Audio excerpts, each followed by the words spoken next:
American Comics. My Warhammer Simulator Chapter 801-825. Ding ding ding. One after another, blight grenades launched from numerous blight launchers were shot down in midair by buzzing metal halo rings. Countless plague toxins and shattered shrapnel, terrifying to ordinary Astartes, rained down like a storm on the entire bridge interior. However, as a Primarch, Roxia inherited Mortarian's detoxification organs and airtight adamantium power armor, making him fearless of the deadly toxins. At this moment, a large amount of pitch-black shadows had wrapped around his massive body. Like a ghostly shadow, he leapt back and forth around the bloated Blightlord Terminators, attacking. Chi-chi-chi. And each time the green light-entwined blood scythe forcefully chopped down from midair. Any Blightlord Terminator who attempted to wield a corrupted flail or power scythe to counterattack would be completely split in two, like a hot knife slicing through rancid butter. Faced with this level of terrifying injury, even these extremely vigorous Nurgle worshippers could not withstand it. Perhaps with Nurgle's continuous blessing, they could be resurrected on the spot, but the Chaos Gods never engaged in unprofitable transactions. Ka. At this moment, Roxia, whose massive body was shrouded in pitch-black shadows, suddenly appeared and repeatedly waved the blood scythe in his palm. He forcibly severed the thick arms and legs of the last standing Blightlord Terminator. Then, he heavily stomped on the opponent's corrupted breastplate with a heavy magnetic boot, and asked in a low voice. "Tell me, why is your Death Guard's 6th Plague Company appearing on the edge of the Ultima Segmentum? Don't tell me you got lost in the warp. The Pale King will surely cheer for the arrival of his Primarch brother, and the great Vanguard Lord will surely avenge us. You are nothing more than a corpse Emperor's lackey, how can you resist the magnificent power from the Chaos Gods?" This Blightlord Terminator, who was missing limbs, slightly raised his green helmet with a broken visor. He said to Roxia with a wet, gurgling sound like someone drowning.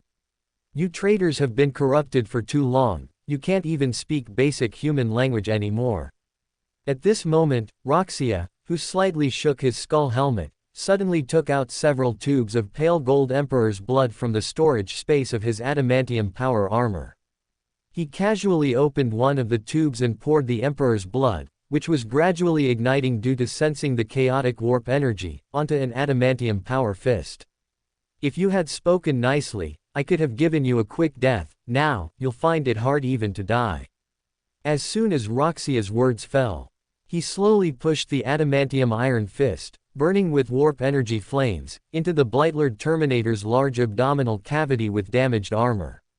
Countless rotten and stinking green intestines rapidly melted like boiling thick soup, emitting strands of yellowish-green, intertwined rotten stench. In an instant, the Blightlord Terminator, who had previously appeared tough, suddenly let out an uncontrollable painful roar. The opponent's incomplete torso, missing limbs, repeatedly bounced on the cold floor, but was unable to stop any of Roxia's actions. Even more unbelievable to the Blightlord Terminator was this. Just as more warp energy flames were about to destroy its vital organs and completely end its life, the silent Roxia suddenly pulled out the raging adamantium iron fist, allowing the opponent's powerful vitality to begin healing the injuries. "Damn Primarch. Kill me. Why won't you kill me?" Several minutes later, Roxia saw that the injuries in the opponent's body were almost recovered. He was about to bend down and continue to inflict the terrifying torture just now. The Blightlord Terminator, lying on the ground, suddenly roared at Roxia's direction like a mad dog. "Tell me your Death Guard's plan and purpose. I promise you a quick death, otherwise, even if Nurgle himself comes, you will continue to endure this soul-deep torment." Roxia, wearing a skull helmet, said to the opponent in a low voice. And as soon as Roxia's words fell, the Chaos Traitor, whose spirit and will were obviously more fragile, immediately said, "We ferrymen, that is, the 6th Plague Company, are under the order of Lord Mortarian, and are deploying demon pylons everywhere to countless worlds within Ultramar. Once these blasphemous devices are properly deployed, they can awaken the buried corpses within a large number of worlds across vast astronomical distances, giving the people of every imperial world a great mental blow and psychological pressure, thereby triggering more rebellion and death. Demon pylons. Are those some kind of warp artifact or chaos creation? Roxia, who slightly lowered the adamantium power fist, continued to ask the opponent. And seemingly fearing that the ruthless Roxia would once again inflict soul-deep warp energy burns on himself. This Blightlord Terminator hurriedly revealed everything he knew to Roxia. Yes and no, to be precise, demon pylons are actually byproducts created by Lord Mortarion through the study of an ancient chaos artifact called the Hand of Darkness, and this chaos artifact is also a precious gift given to Lord Mortarion by the famous Warmaster Abaddon. Ah, it's Abaddon again, he's involved everywhere. I should have worked harder back then and just killed him, that would have been better. Roxia, whose skull helmet faintly emitted a sigh, muttered to himself. And the Blightlord Terminator lying on the ground also very tactfully closed his mouth, pretending not to have heard the Primarch's words. Speaking of which, we are only encountering this small fleet you are in, where is the main fleet of your 6th Plague Company? Roxia, whose thoughts were racing, suddenly asked the Blightlord Terminator below. Primarch, I am just a Terminator veteran of the Death Guard. I really don't know these complicated things, and the few Chaos Sorcerers who knew the root target have just been completely torn apart by you. At this moment, the Blightlord Terminator explained helplessly to Roxia above. I see, then you are useless. Roxia, hearing the other party's words, slightly shook his skull helmet. In the next second, he suddenly fully opened the 5 fingers of the still raging adamantium iron fist. And grabbed the Blightlord Terminator's entire head, and lifted it into the air. Ah! You! The Blightlord Terminator, whose whole body was constantly shaking, suddenly let out an extremely sharp scream. Countless violently burning warp energy flames quickly drilled into the depths of the head and the 7 orifices, bringing it a terrifying burn that far exceeded all previous painful experiences. I said, I would give you a quick death. But I didn't say whose quick death it would be. Roxia stared at the Chaos Traitor who was burning in his palm, and said in a low voice. Chi chi chi. Dozens of massive space torpedoes streaked through the icy void, slamming deep into the thick bulkheads of the Chaos warships. The continuous, violent explosions instantly tore apart the adamantium-forged metal hulls, turning them into piles of space junk drifting in the void. After several boarding assault teams, led by Lorgar, successfully annihilated a large number of Death Guard. The Primarch, having safely returned to the flagship, directly ordered the destruction of the Chaos warships. After all, for the Nurgle-tainted ships, the current Primarch fleet had neither the time nor the ability to perform lengthy, large-scale purification rituals. Rather than leaving them in the void to generate more chaos taint, it was better to sink them directly. Dong dong dong. Soon after, Lorgar, clad in vibranium power armor over his massive frame, slowly stepped out of the sealed chamber used for purification and decontamination.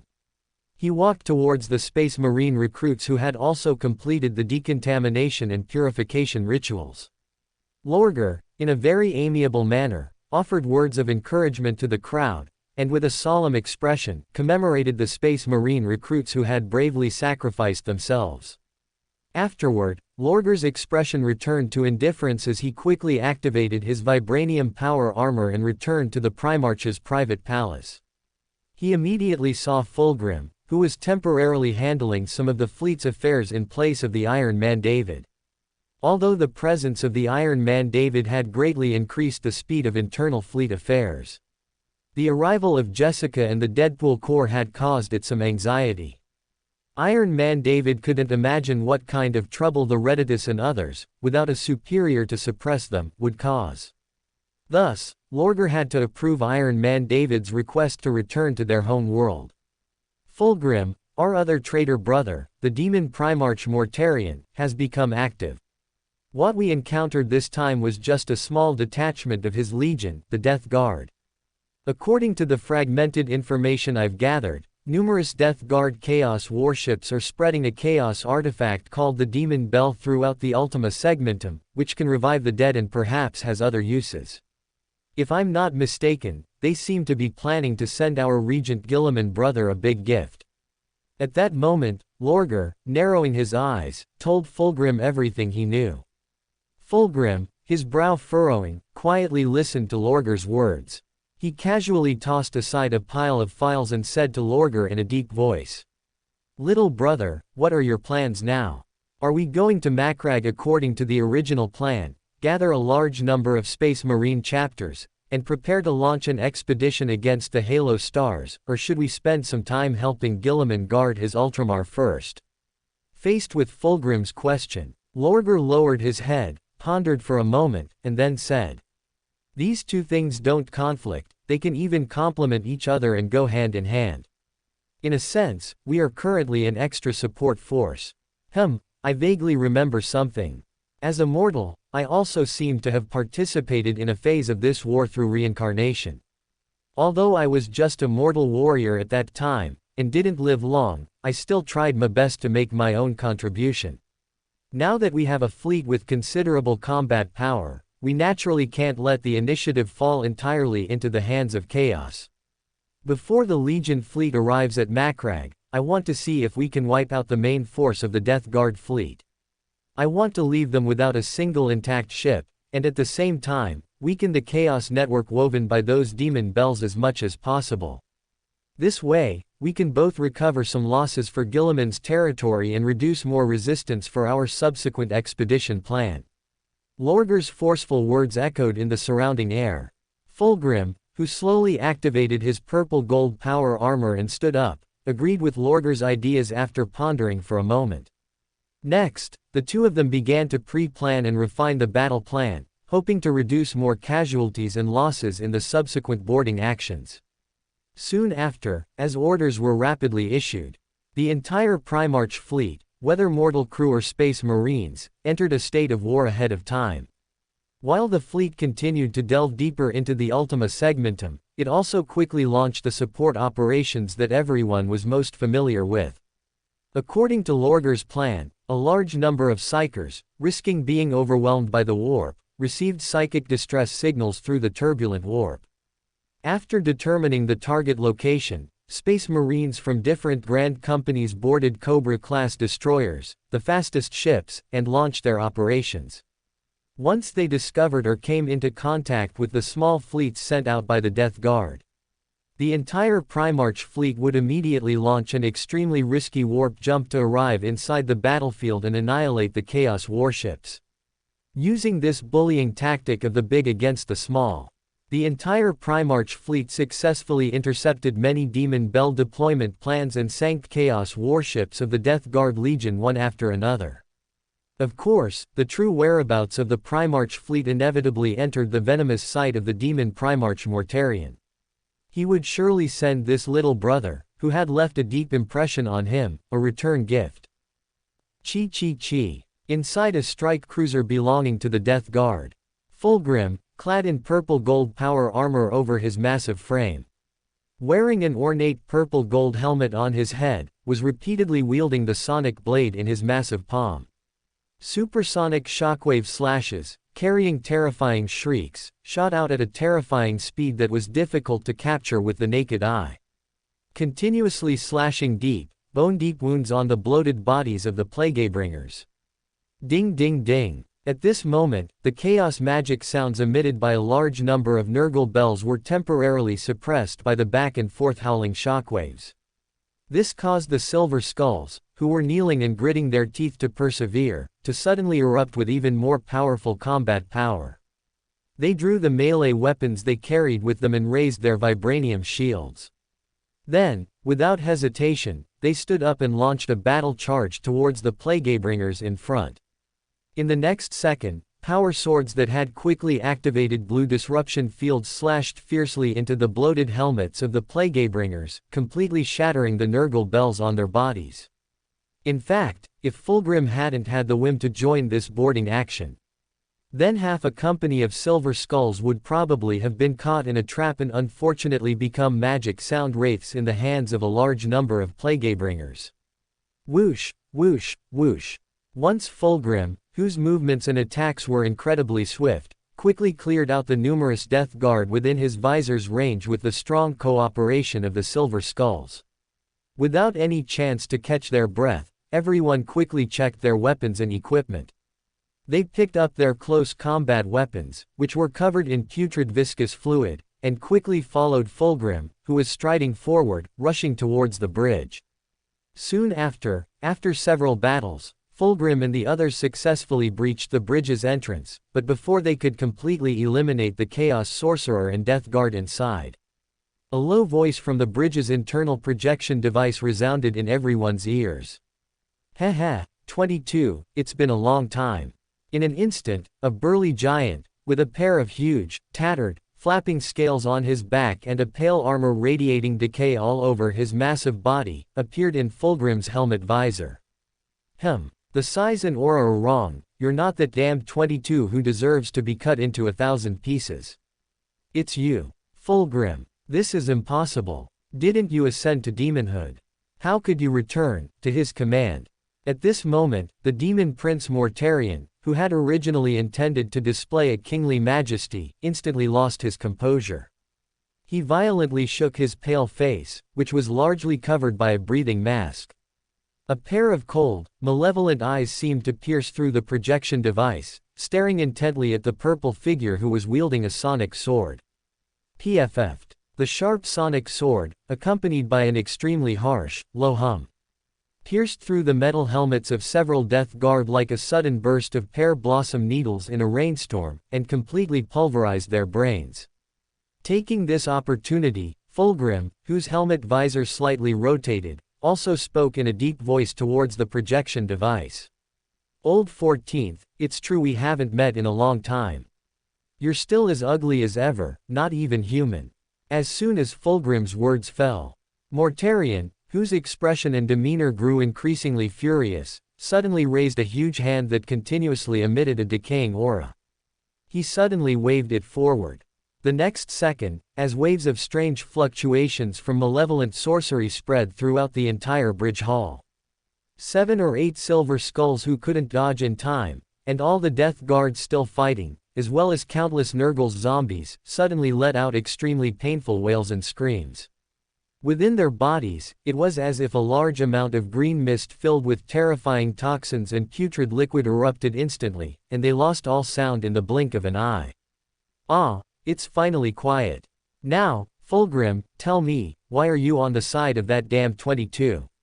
I don't believe a Primarch brothers who has already ascended to demonhood would completely mend his ways. Mortarion, who had just casually obliterated many of his offspring, stared intently at Fulgrim, who stood motionless. He even asked in a deep voice, seemingly impatient. "Mend my ways. Old 14th, everyone has to pay a heavy price for their choices, and I am no exception. But you've also got one thing wrong. I don't need to mend my ways, because I have never yielded an inch to chaos." At this moment, Fulgrim, who slightly lowered his sonic sword, signaled the surrounding silver skulls to retreat. He spoke to the demon prince Mortarion in the projection device with a firm tone. Fulgrim never yielded. That's the funniest joke I've heard in all these years, my dear brother. You might as well say that Slaanesh Greater Demon are the purest in the world. Wait, you're not Fulgrim at all. Just then, Mortarion, who couldn't help but utter sarcastic remarks from beneath his breathing mask, was slightly taken aback. The huge, tattered, scales on his back, which had been flapping back and forth, also seemed to completely stop. You're just a clone of him. An incredibly damaged flesh shell. Without a soul, you don't even have the right to speak to me. In an instant, the demon prince Mortarion, believing he had discovered the truth, seemed to regain some confidence. He shouted loudly towards Fulgrim through the projection device. And before Fulgrim, whose palm instinctively tightened around his sonic sword, could retort, the low voice of the demon prince Mortarion once again resounded throughout the entire bridge hall. Since the cowardly 22 didn't board himself, I can't be bothered to argue with a clone like you. I can tell you, the inside of this strike cruiser is already filled with self-destruct devices and thermo-melt bomb. This was originally a surprise I prepared for my dear 22, but now I'll have to give it to you, this fake. Mortarion, inside the projection device, couldn't help but sneer. An uncontrollable cold-killing intent seemed to emanate from his malevolent eyes, and he stared at Fulgrim, who immediately activated his purple gold power armor, turned, and ran, like a demon prince looking down on a lowly ant. Run, my dear brother, run. If you're lucky enough to survive, remember to tell 22 that I'm waiting for him in Ultramar. Boom. In an instant, a large amount of violent tremors and explosive fire from within the strike cruiser rapidly swept along numerous ship passages towards everything around them. Countless shattered ship fragments, like cannonballs, splashed onto the rapidly retreating Silver Skull's combat team and Fulgrim's massive body. Even though Fulgrim was wearing Primarch-level power armor made primarily of vibranium, he couldn't resist the terrifying explosive impact from the entire ship, and he was instantly thrown into the air. In a flash, just as these dozens of Silver Skulls and Fulgrim himself were about to become casualties. Buzz, buzz, buzz. As streaks of azure teleportation barriers appeared precisely around each tall body. The people who had been trapped in a desperate situation were successfully recovered into the flagship by the teleportation barriers at the very last moment, just before countless explosive fire completely engulfed their surroundings. Boom. The next second, numerous severely wounded Silver Skulls Astartes were scattered across the cold floor. And Fulgrim's massive body also heavily crashed onto the ground, emitting an extremely dull thud. Bang! The ornate purple-gold helmet was roughly pulled from his head by a large hand with a slightly damaged outer shell. Fulgrim's white hair quickly fell down, covering his scarred purple-gold power armor. Old 14th, how dare you say I'm not worthy? Then let's wait and see. After traversing the labyrinthine passages of the warship, Loxia arrived at the lower deck of the flagship. There, surrounded by several technical sergeants, Fulgrim informed him of Mortarion's surreptitious appearance. Loxia began by reassuring the indifferent Fulgrim. He also, out of brotherly affection, vehemently condemned Mortarion's deplorable behavior of refusing to learn. Fulgrim, sitting to one side, remained silent for a moment. Then, with a solemn expression, he spoke in a deep voice to Loxia before him. If before he had simply agreed with Loxia's expedition plan out of Primarch duty and the Emperor's will, now, he had forged an irreconcilable personal feud with Mortarion. No matter how the battlefield situation developed in the future, a battle between the two of them was inevitable. Loxia expressed his agreement. Now that Perturabo had been successfully captured, the drama of brothers reuniting had to be prepared. In the following period, to reduce the Astartes' battle losses, Loxia ordered the commanders of the Primarch fleet that when targeting Chaos warships, they no longer needed to carry out boarding actions as a matter of routine, but instead engage in remote annihilation with firepower far exceeding the opponent's fleet size. This reduced the opportunity for Mortarion to secretly strike and greatly accelerated the Primarch fleet's sailing speed. Approximately several months later, Loxia's Primarch fleet successfully arrived in the southern sector of Ultramar. After the fleet quickly annihilated several small Death Guard fleets, the capital world of the southern sector, Andermung, was within reach. Boom, boom, boom. One after another, massive metal warships slowly docked around Andermung's near-Earth orbit. Numerous reactivated near-Earth orbit defense platforms became temporary starports, replenishing the Primarch fleet with a large amount of supplies. Loxia and Fulgrim boarded a Thunderhawk transport and flew towards the planet's surface. They were to meet with the second company captain of the Origin chapter, who had just become one of the 4 heroes of Ultramar. Thump, thump, thump. Loxia and the others had just stepped out of the cabin. A tall figure clad in red Terminator armor quickly led his squad of Terminator guards and knelt on one knee before the 2 Primarchs. After the indifferent Loxia waved for him to rise, Second Company Captain Bowden of the Origin chapter immediately said in Loxia's direction, "Honorable Primarch, perhaps you have forgotten, but a century ago in Ultramar, I was also one of the chapter members who had an audience with you. Although the Ultramarines' successor chapters are as numerous as the stars, my memory is still good.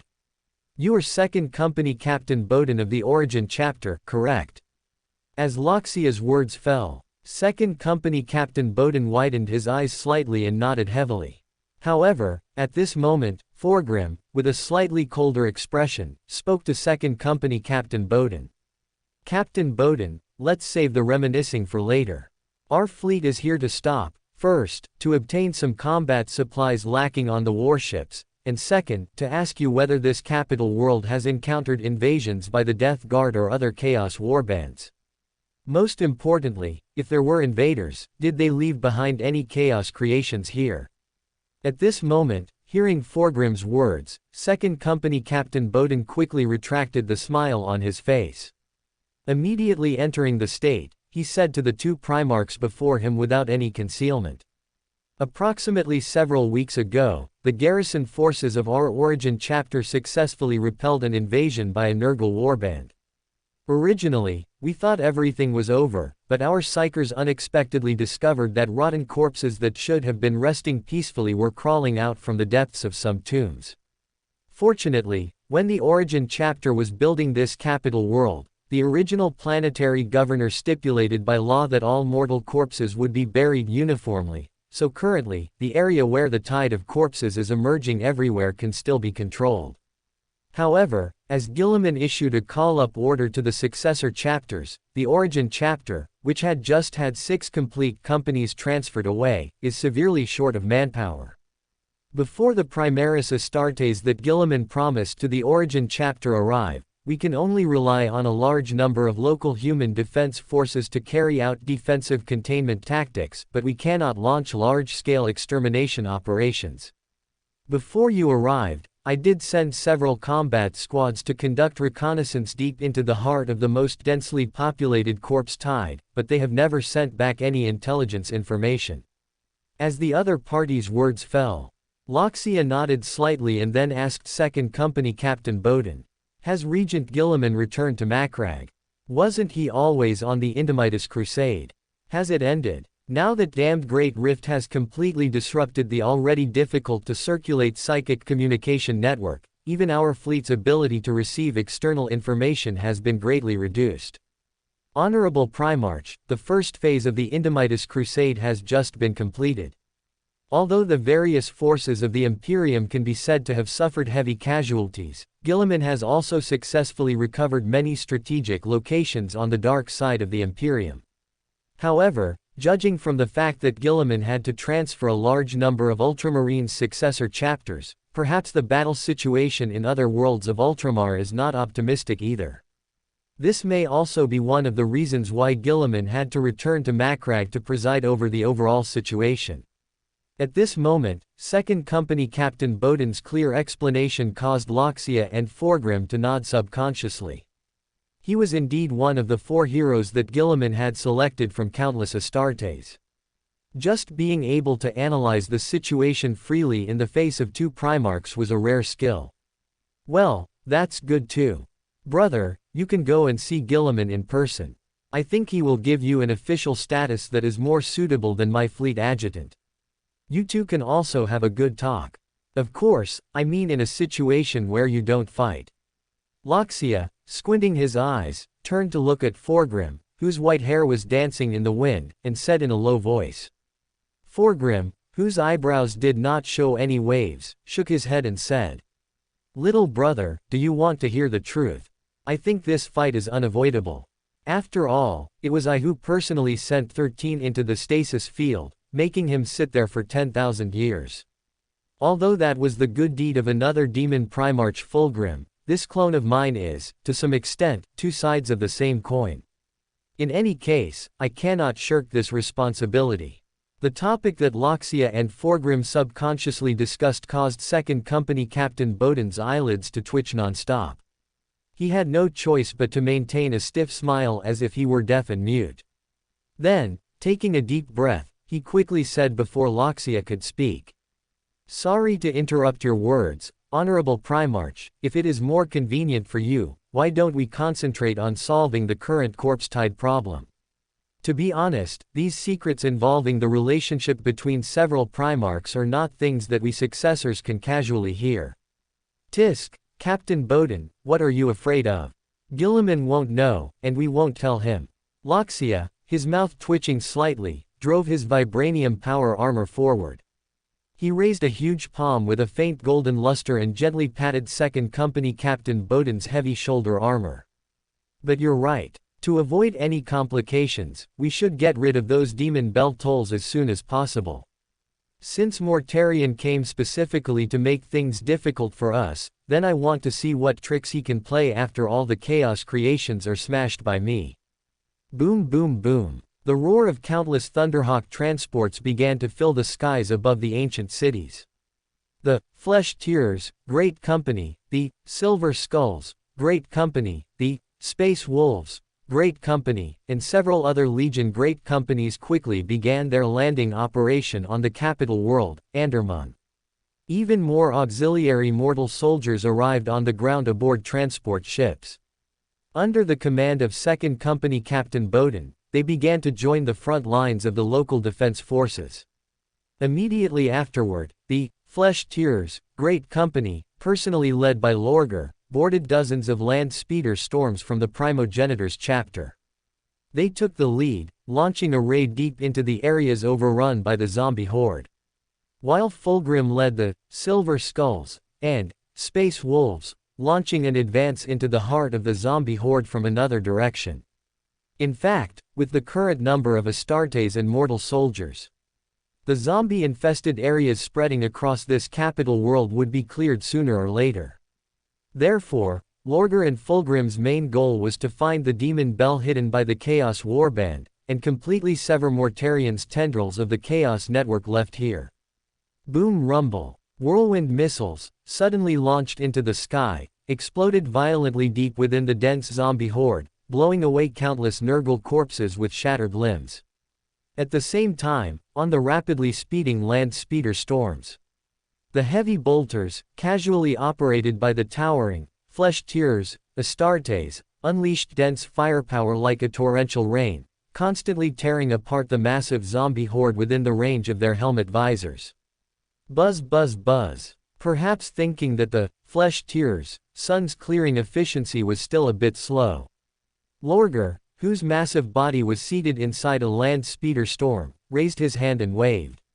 Metal 10 rings, humming and wrapped in a hazy purple light, rapidly streaked across the sky. Then, these metal 10 rings constantly revolved around the entire land speeder storm formation, unfolding a metal spiral storm like a meat grinder. In an instant, a massive storm, reaching a diameter of about 100 meters and gradually tinged with a large amount of green liquid and bloody remains at its edges, stood prominently on the ground plane. Tens of thousands of Nurgle zombies were either quickly blown away by the terrifying wind force, or completely churned into a rain of flying flesh and blood by the metal 10 rings.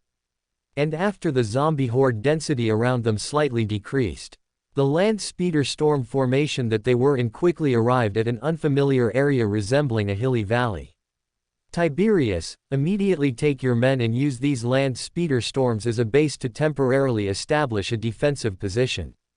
The rest of you, check your weapons and equipment, and come with me. At this moment, Lorgar's massive body, clad in a vibranium power armor, leapt down from the land speeder storm. He immediately said in a deep voice to Captain Tiberius, who was sitting on another land speeder storm. Then, Lorgar raised his hand and summoned back the metal 10 rings covered in slime and bloodstains. A huge palm had already tightly gripped the blood scythe, which was wreathed in green light. The next second, several combat squads of Flesh Tears, Astartes followed Lorgar's footsteps and dashed towards the depths of the valley ahead.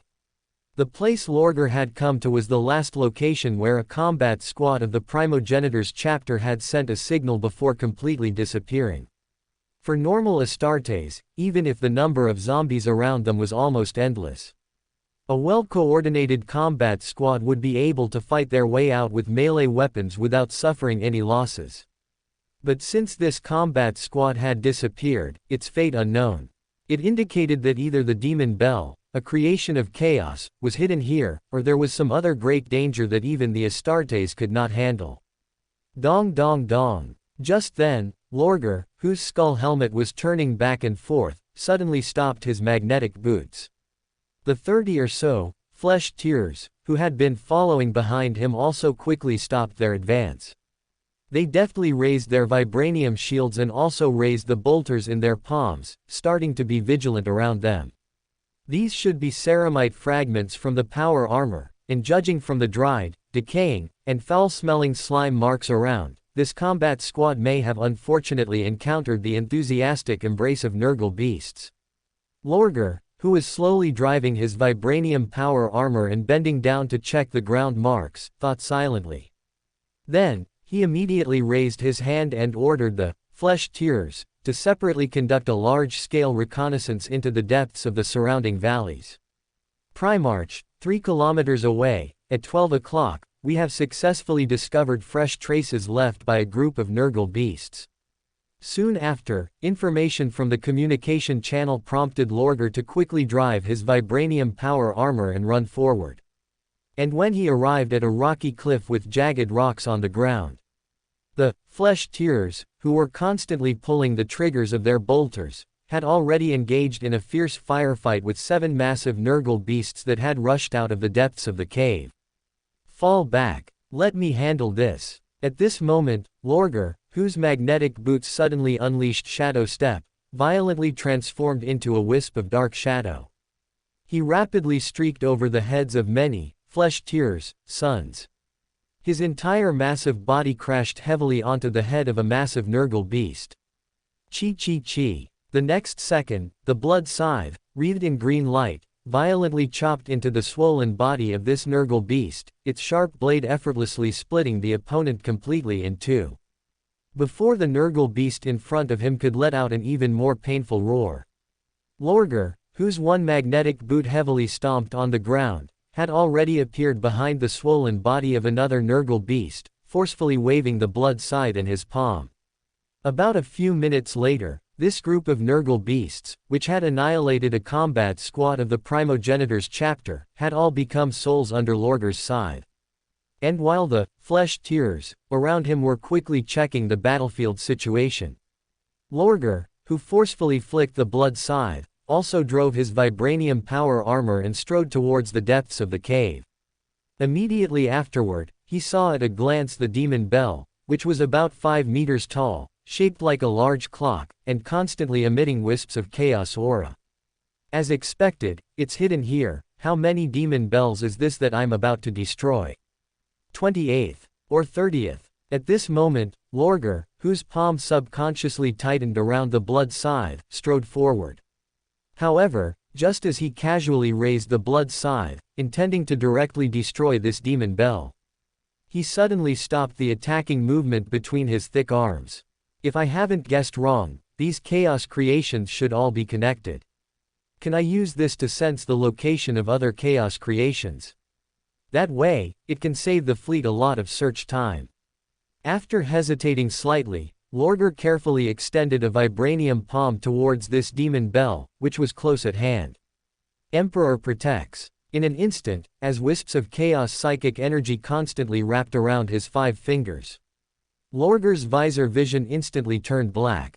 His consciousness seemed to clearly perceive a vast psychic network spanning the entire Ultramar sector, and it was this chaos web, composed of countless chaos creations, that was constantly playing a powerful role in reviving a large number of the dead and constantly transferring Nurgle's demon army. Welcome to Fanfic Audiobook, your go-to place for immersive audiobooks. If you enjoy the content, don't forget to like the video and subscribe to our channel for more amazing stories. Rumble. At this moment, Lorger, who was sensing the demon bell, forcibly broke free from the attraction and restraint.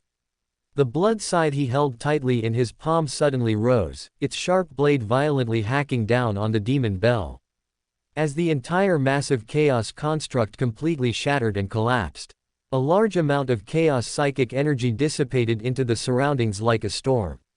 This also represented the expulsion of Mortarian's demon bell and the chaos warp from this capital world. In the next moment, Lorger, still tightly gripping the blood scythe in his palm, did not turn to leave. He directly summoned the large star chart of Ultramar from within his skull helmet and began to mark it rapidly. Although Lorgar had risked making a momentary sensory contact with the demon bell, he had forcibly memorized nearly 2/3 of the Imperial worlds where the demon bells had been successfully deployed. In the coming period, this evil plan belonging to Demon Primarch Mortarion would face a precipitous and final failure. Not long after, as ship after ship was deployed by Lorgar into the airspace above the plague zones, the hordes of Nurgle's zombies were completely wiped out by orbital bombardments from the sky and the advancing battles of mortal forces on the ground, before they could brew even more disasters. While the second company captain of the Genesis chapter, Bowden, constantly directed the mortal forces in the mopping up operations of the plague zones, the Primarch's fleet, having just received a large supply of resources, also quickly set sail from the capital world. They sped towards the next Imperial world where a demon bell had been deployed. In a sense, this was a race between the material universe and the warp. Whether it was the chaos god Nurgle himself or Mortarion, they must have already known about Lorgar and the others' insane sabotage plan. And Lorgar and the others also knew that even more vicious conspiracies were waiting for their arrival ahead. But even a mortal auxiliary soldier or a mortal servant in the Primarch's fleet, they would not hesitate or waver in the slightest when facing Nurgle's demons. These mortals may fear and be afraid, and they may cry and curse because of their injuries. But they would certainly not miss the opportunity to insert the laser beam fired from a lasgun or a power weapon deep into the enemy's chest. Boom boom boom. Inside the yellowish sky of the industrial hive world, hundreds of landing pods, wrapped in heavy fire, descended upon the upper layers of the hive city like vengeful ghosts. Not long after, the Astartes from the great company of the Space Wolves, led by the young wolf Lord Ragnar himself, launched an offensive battle against the fallen hive city. Even though the vast majority of the hive city's residents and defense forces had been completely transformed into Nurgle's followers and heretical rebels by the repeated torment of the demon bell, the entire fallen hive city did not hold out for long against the terrifying offensive of the Astartes and was successfully occupied. And when the young wolf Lord Ragnar personally wielded his chainsword and cleaved apart a demon bell hidden deep within the hive city, barriers of teleportation energy from the flagship quickly enveloped the tall bodies of all the Astartes, rapidly recovering them to the fleet's interior. According to a series of orders issued by the Primarch, the fleet, pressed for time, would not spend too much time on mopping up operations for the local garrison forces. Once the Astartes successfully destroyed the demon bell, even if there were still a large number of Chaos worshippers and Nurgle's zombies on the surrounding battlefield, they would immediately return to the fleet and quickly head to the next Imperial world. Of course, if the Death Guard Legion or traces of other Nurgle warbands were revealed on the battlefield, then the Astartes would also spend some time to completely eliminate the traitors. Not long after, with the destruction of one demon bell after another, hundreds of Imperial worlds in the southern war zone were temporarily relieved of the shadow of Nurgle by Lorgar's fleet. At the same time, the flagship, Kraken, in the vast fleet also successfully received a psychic communication broadcast from Lord Regent Guilliman. The Espandor system. It seems that our brother Guilliman has also discovered the existence of the demon bells. He is directing all available Imperial forces to destroy these chaos constructs scattered everywhere, which seems to be similar to our action plan. Lorgar, who had just glanced over a communication report, turned to Fulgrim and said. Fulgrim, whose massive hand was always tightly gripping the sonic blade, looked down at the huge star chart in front of him and said in a solemn tone. Brother, according to the large number of coordinates you marked, the Espandor main star seems to have the largest number of demon bells. I'm afraid the battlefield situation there is not optimistic. Should we immediately adjust the fleet's direction and go to rendezvous with Guilliman? At this moment, Lorgar, hearing Fulgrim's words, pondered for a moment. He scanned back and forth the demon bells in the current area and, after discovering that the total number was only a single digit, he slowly nodded his head and said, I plan to assign 5 Cobra destroyers to the young wolf Lord Ragnar and let him lead the entire Space Wolves Great Company to clean up the demon bells in this star system. At the same time, our fleet will also change direction and go to the Espandor system to support Guilliman. As soon as Lorgar's words fell, Fulgrim, who was standing beside him, immediately issued a new order to the fleet's communication channel to head to the Espandor system. Lorgar, who had restarted his Oromite power armor and left his private palace, also found the young wolf Lord Ragnar located in the mid-level ship cabin. After he briefly explained the mission to the other party, the young wolf Lord Ragnar immediately led the Space Wolves Great Company non-stop and boarded 5 Cobra destroyers, leaving the fleet's interior. At this moment, as Lorgar, located inside the ship's passage, stepped towards the bridge, Trazyn the Infinite, holding the empathic obliterator scepter, swayed his silver metallic head from afar and walked towards him. "Ah, isn't this the Honorable Primarch? Long time no see. You seem to be very busy lately." Trazyn, with a faint green light flickering in the depths of his eye sockets, called out to Lorgar. Having followed the Primarch for a period of time, Trazyn seemed to be accustomed to this kind of interaction. It immediately swayed its silver metallic body and stepped forward quickly, lowering its voice in front of Lorgar's massive body and said, "Honorable Primarch, soon, our fleet will welcome a Necron overlord of the Necrons. It is called Anraker the Traveler. I once asked it to complete some things for me that I could not come forward to do, so it is now here to collect the final payment for that transaction. What? Are you planning to have me, a human Primarch, help you fight against your creditor?" Lorgar, frowning slightly, looked down at Trazyn in front of him and asked. Trazyn shook its metallic head slightly. It said in a calm tone, "This Necron overlord of mine has always been fair and just. If the other party only wants a suitable reward, then naturally both host and guest will be happy and at peace. If the other party is not very sensible, I also hope that the Primarch can help me physically persuade the other party a little. Of course, I will also pay you a hard-earned fee of equal value. This matter can be considered, but it will have to wait until after this war is over." At this moment, Lorgar, nodding in agreement, slowly activated his Oromite power armor. He walked towards the depths of the ship's passage without looking back. Great Auspice, Trauma Sector, Espandor System. Located on the main shipping lanes within the frigid void. With the rapid opening of a large warp gate, a massive fleet of numerous ships slowly sailed out of the depths of the warp. Once the ships had successively deactivated their Geller fields, which had enveloped their metallic hulls, the Legion fleet led by Lorgar and Fulgrim finally arrived at their designated location.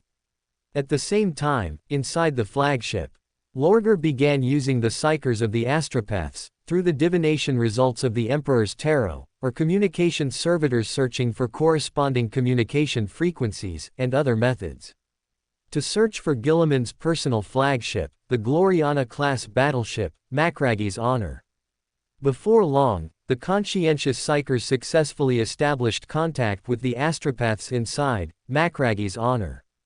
And after Lorgar personally expressed his identity as a Primarch, the Primarch's fleet quickly obtained the coordinates of Lord Regent Guilliman's fleet. Before long, these 3 Primarchs, with their varying relationships, would hold their first meeting in history. Whether viewed from the surface of a planet or the frigid void, the Gloriana-class battleship, Macragi's Honor, was a colossal space warship beyond everyone's imagination. This ancient ship, 26 kilometers long, with its massive hull seemingly engraved with countless war scars from millennia, possessed not only much heavier armor than ordinary ships, but almost every inch of it was filled with defensive turrets without blind spots, and rows of terrifying weapon arrays. As for the ship's internal ancient technologies that could not be replicated, there was even less need to mention them. At this moment, even though Lorgar had never expressed it, his Legion flagship, the Tyrant-class cruiser, Man-Eater, which he was proud of deep down, seemed small next to Macragi's Honor. This could not help but make Lorgar, who was carefully observing the Gloriana-class battleship through the transparent porthole of the Storm Eagle transport, consider replacing his flagship. However, he quickly put the thought aside for the time being. He also shifted his gaze to Fulgrim, who was sitting across from him in the cabin. Currently, Fulgrim, with his long white hair casually draped over his purple gold power armor, seemed to have no sense of tension. He had slightly closed his eyes, and his entire being exuded an extremely indifferent attitude and aura. Lorgar, his lips moving, could not help but raise an eyebrow. He originally wanted to ask Fulgrim about his thoughts. But after hesitating for a moment, Lorgar swallowed the words that had reached his lips. Sometimes, keeping silent was not necessarily a bad thing. Rumble. Before long, the Storm Eagle transport, carrying only Lorgar and Fulgrim, penetrated a layer of transparent force field maintaining the ship's air pressure without any obstruction, and finally arrived at one of the 6 landing platforms of Macragi's honor. Thump. After the massive body of the Storm Eagle transport came to a complete stop on the deck platform, and the cabin door slowly opened. Lorgar and Fulgrim, who had subconsciously exchanged a glance, simultaneously activated their power armor and stood up, walking out side by side. "Little brother, it's been about a century since we last met, you." At this moment, along with a loud voice that echoed through the surrounding airspace. A blue giant standing in front of a fully armed honor guard. Wearing the armor of fate on his massive frame, opened a pair of thick arms towards Lorgar, who had just revealed his striking figure without any hesitation. However, before he could finish his words, the appearance of another purple figure completely froze the faint smile on Guilliman's bronze face. "It's you, Fulgrim." In an instant, along with a sudden angry roar that echoed through the air, the booming sound from the magnetic boots constantly stepping on the metal floor immediately enveloped all the surrounding sounds. Guilliman's bronze face, with fatigue and joy mixed between his eyebrows, had completely turned into a distorted face of only anger and ferocity. His entire massive body, like a blue storm that had suddenly erupted, rapidly launched a terrifying combat charge towards Fulgrim, whose long white hair was slightly dancing and whose exquisite face was expressionless. At the same time, Lorgar, who could not help but let out a helpless sigh, immediately activated his vibranium power armor and dodged to the side. He could not casually interfere in the reconciliation battle between these two true adversaries, otherwise he would definitely suffer a mixed double beatdown from both sides. The next second, Lorgar, who had temporarily moved away from Guilliman and Fulgrim, also used his eyes and gestures to directly stop the honor guard members, who were more concerned about their Gene father, from interfering. Boom! Guilliman's hand of dominion slammed heavily into Fulgrim's exquisite face. In an instant, countless blood splattered from Fulgrim's mouth and nose, causing his entire massive body to subconsciously stagger back a few steps. Immediately afterwards, another clenched giant iron fist, accompanied by an ear-piercing shriek, slammed heavily on the top of Fulgrim's forehead. However, at this time, Fulgrim, who was obviously feeling dizzy, did not make any counterattacks. As his long white hair fluttered back and forth, he quickly activated his purple gold power armor, straightened his spine, and continued to face Guilliman's endless anger expressionlessly. "Fulgrim, how dare you come face me?" At this moment, Guilliman, burning with anger, seemed to have completely lost his former rationality. While roaring deafeningly from the depths of his throat, he desperately drove the armor of fate towards Fulgrim in front of him. And Fulgrim continued to endure the heavy blows from Guilliman's iron fists, straightening his spine again and again. "Traitor! I order you to strike back. Where is the fighting that sent me into the stasis field back then? Hurry up and do it." Gradually, Guilliman, who was gradually noticing something different, temporarily stopped his frantic attack on Fulgrim. He grabbed the ornate decorations on Fulgrim's thick chest armor, and roared at him in a low voice. "I'm telling you to fight back. Do you hear me? Draw your sword. Old 13, my Primarch brother, although I am just a clone of Fulgrim, I possess all of his memories and knowledge. I know exactly what wrong things I did back then, and I also know how much of a consequence my fueling the flames and helping the evildoers caused. Even if our father, the great emperor, allows me to return to the Imperium of Man under the call of the 22, I cannot forgive myself for the sins I committed in the past. Guilliman, I will not fight back against you, even if you choose to kill me on the spot. I will not raise even a single finger against my true Primarch brother." At this moment, Fulgrim, whose exquisite face was already scarred, said softly to Guilliman, whose face was as cold as frost, in a low voice. "The upper chambers of the glory of Macragge." Inside the ancient halls belonging to Regent Guilliman, 3 massive figures stood on the cold, gleaming metal floor. Each Primarch scanned the others with gazes that betrayed no emotion. It had been barely 15 minutes since Guilliman had finished pummeling Fulgrim. After the battered and bruised Fulgrim expressed sincere words of what sounded like repentance and even apology to Guilliman. Guilliman, whose expression gradually shifted from anger to indifference, did not continue his attack. Rogel, who had been waiting on the sidelines, seized the opportunity to step forward. He used the argument that loyal Primarchs should not engage in fierce infighting in front of their bloodline sons, and brought the 3 of them together into the ancient halls. "So, you're saying that the real traitor, the demon Primarch Fulgrim, is still alive, and you are just a clone created by Fabius Bile." At this moment, Guilliman, who had regained his composure, spoke first.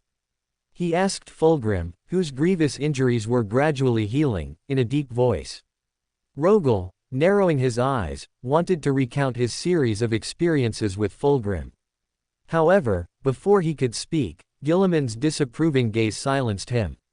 To avoid provoking the newly stabilized Guilliman, Rogel took a deep breath and entered a state of contemplation, focusing on his own inner thoughts.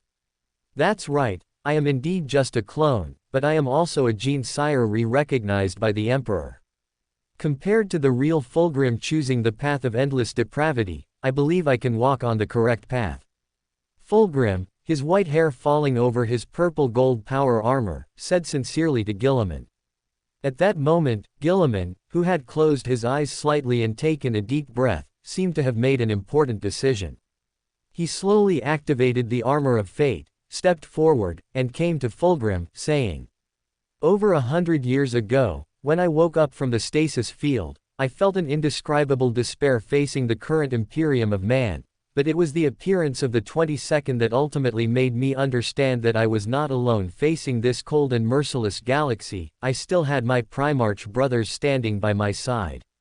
But occasionally, when I can't sleep and rest, I subconsciously run my fingertips over the wound on my throat that you left me, and some fantasies arise in my mind.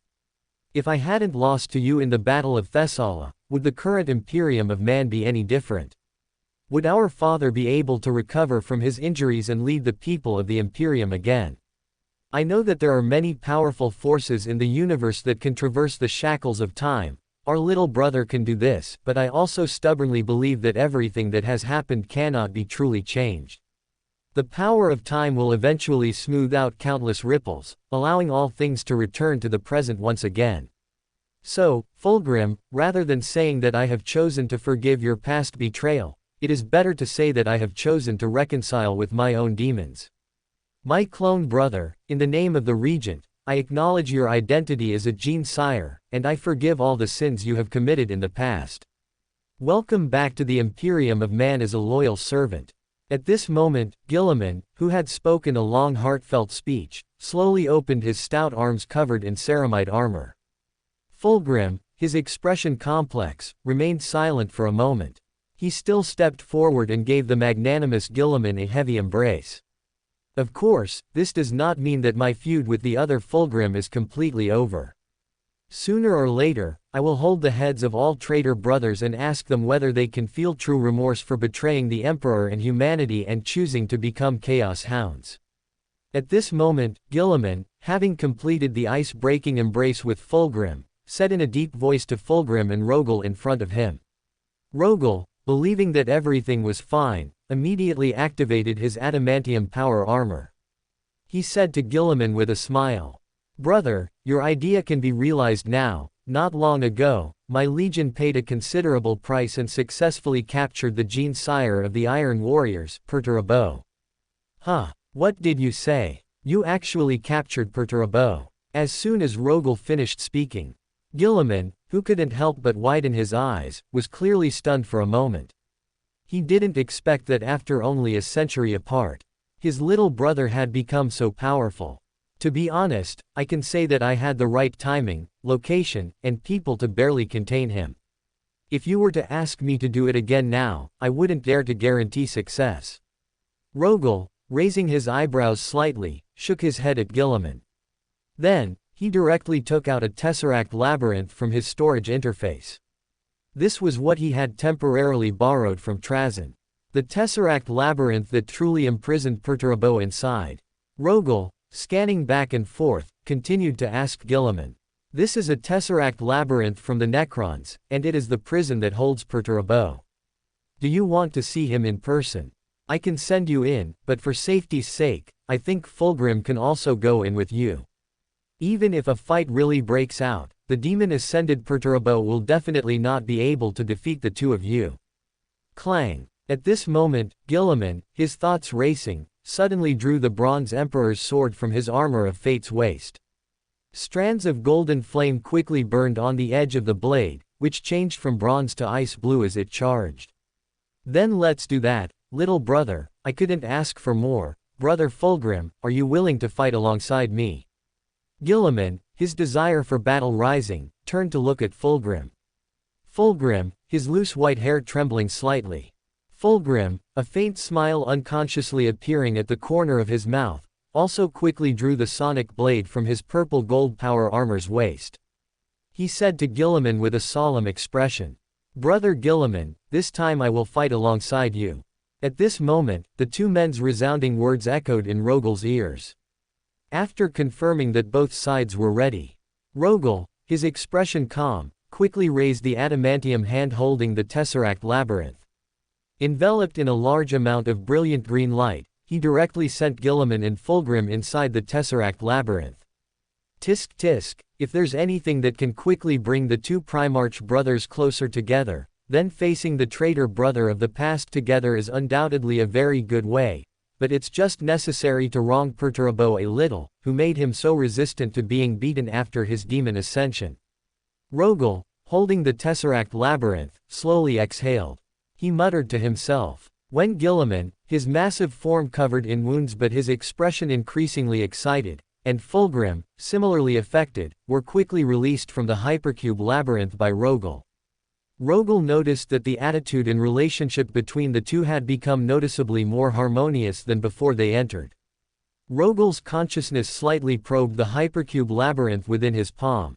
He also observed Perturabo, who had been clamoring for a one-on-one rematch ever since he was imprisoned, had gradually returned to a calm state after experiencing such a mixed doubles match. He even started doing manual labor inside the labyrinth, which was filled with metal wreckage. Regarding this, Rogel couldn't help but sigh that the traitor brothers just needed a good beating. However, everything that had just happened was ultimately just a small trick used by these Primarch brothers to ease their relationships. When Gilliman, his smile gradually disappearing, lamented the stubborn thoughts of the traitors to Rogel and the others. His entire aura quickly returned to that of the regent of the Imperium of Man. With Mortarian's active movements and the final fall of the Scourge stars, Ultramar was now suffering tremendous losses every minute and every second. Rogel and the others could indulge themselves occasionally, but ultimately they still had to shoulder the responsibilities entrusted to them by the Emperor. Soon after, inside the brightly lit ancient hall, around a large wooden table from Catachan, the three Primarchs, cleaned up and powered by their power armor, solemnly took their seats. They officially began discussing the next war plan. First, Rogel spoke, informing Gilliman of important information he knew about Nurgle's warp, the Chaos Artifact Hand of Darkness, and the distribution of the Demon Bell, among other things. Gilliman, nodding slightly, also stated clearly. He had learned of these situations in advance from some of the librarians and even the Eldar. Currently, 40 companies in total from various chapters, 9 regiments of the Ultramar Auxilia, and 2 branches from the Order of our Martyred Lady Battle Sisters were here for this purpose. The calculating Gilliman intended to completely bankrupt Mortarian's conspiracies and schemes in one fell swoop, and completely drive Nurgle's forces out of Ultramar through one war after another. The arrival of Rogal's massive fleet undoubtedly made the success rate of the entire plan higher, and the losses would be reduced accordingly.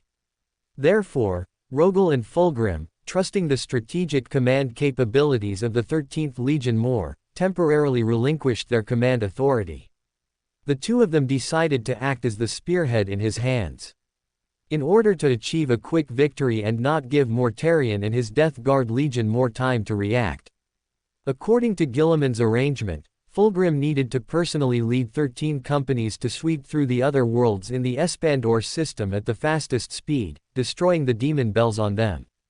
Rogal, on the other hand, needed to lead all of his Astartes companies, as well as 34 Astartes companies belonging to Regent Guilliman, to launch a landing battle on the Espandor's main star.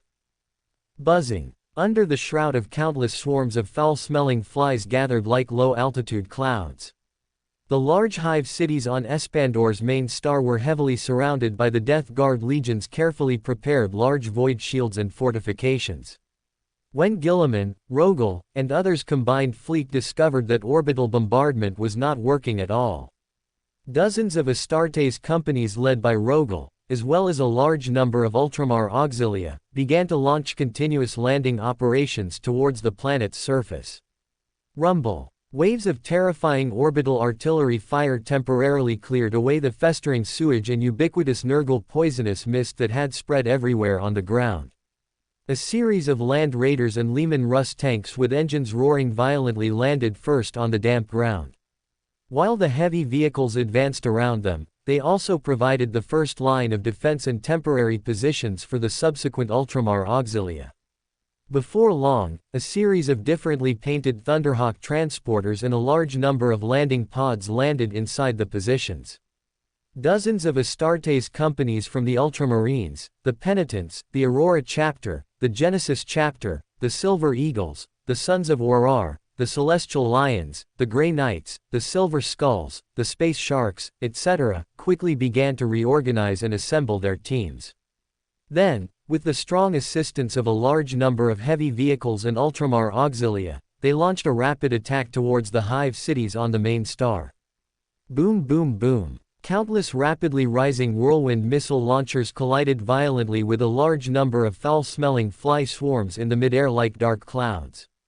More Hive City residents who had been transformed into Nurgle zombies, led by many Plaguebearers, quickly stepped out of their hiding places and surrounded the Imperial side's battle line.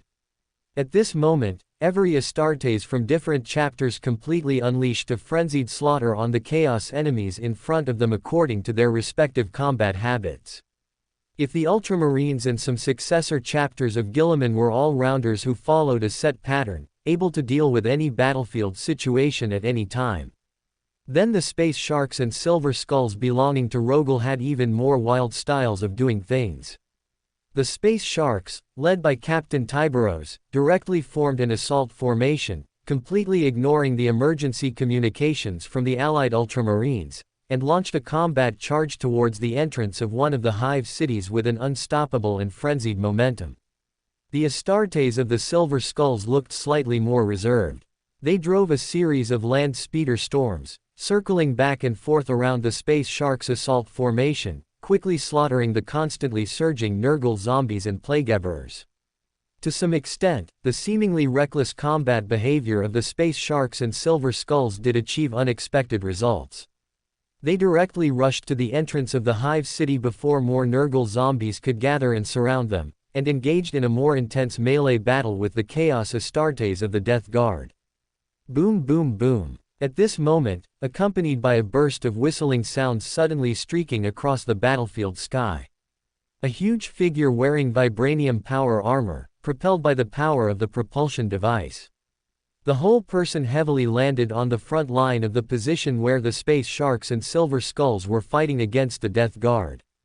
In the next second, the mind gem from the center of the forehead of that skull helmet burst out a continuous beam of terrifying light outwards. The psychic ray, which even a Chaos Greater Demon could not resist for long, completely cut dozens of Death Guards surrounding the Hive City entrance into pieces of flesh and blood flying everywhere. Boom! Immediately afterwards, Rogel casually lifted the Dawnbreaker Warhammer that had been carried on his vibranium shoulder armor. He suddenly launched an astonishing combat charge forward, and the Dawnbreaker Warhammer in his palm heavily slammed onto the gate of the entire Hive City.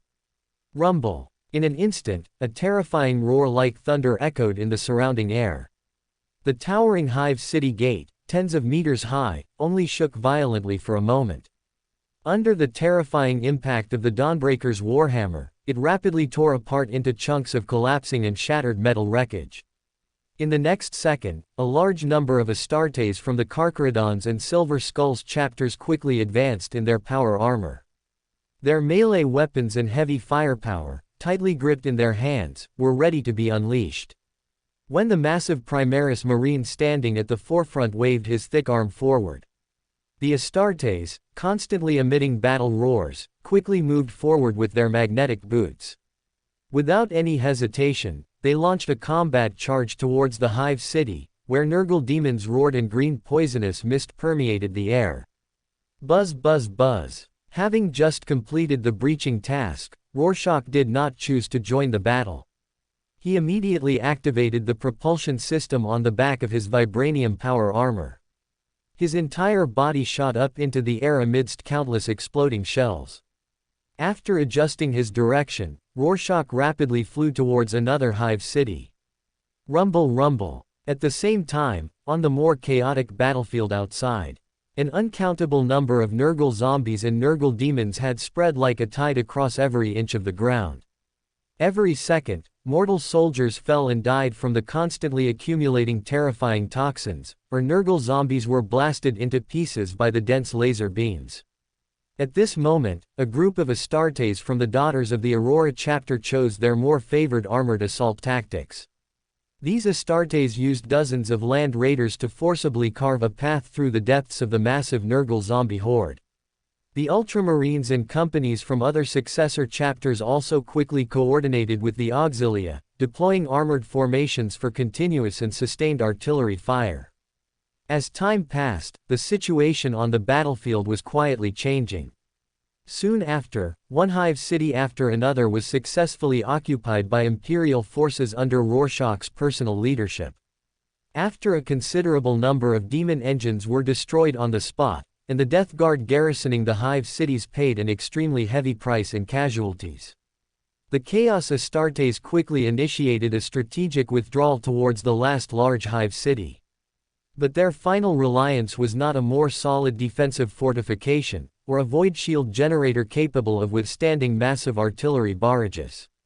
Instead, it was a Nurgle greater demon, not well known under the plague god Nurgle, but completely not to be underestimated, the Doomwarden Calamax.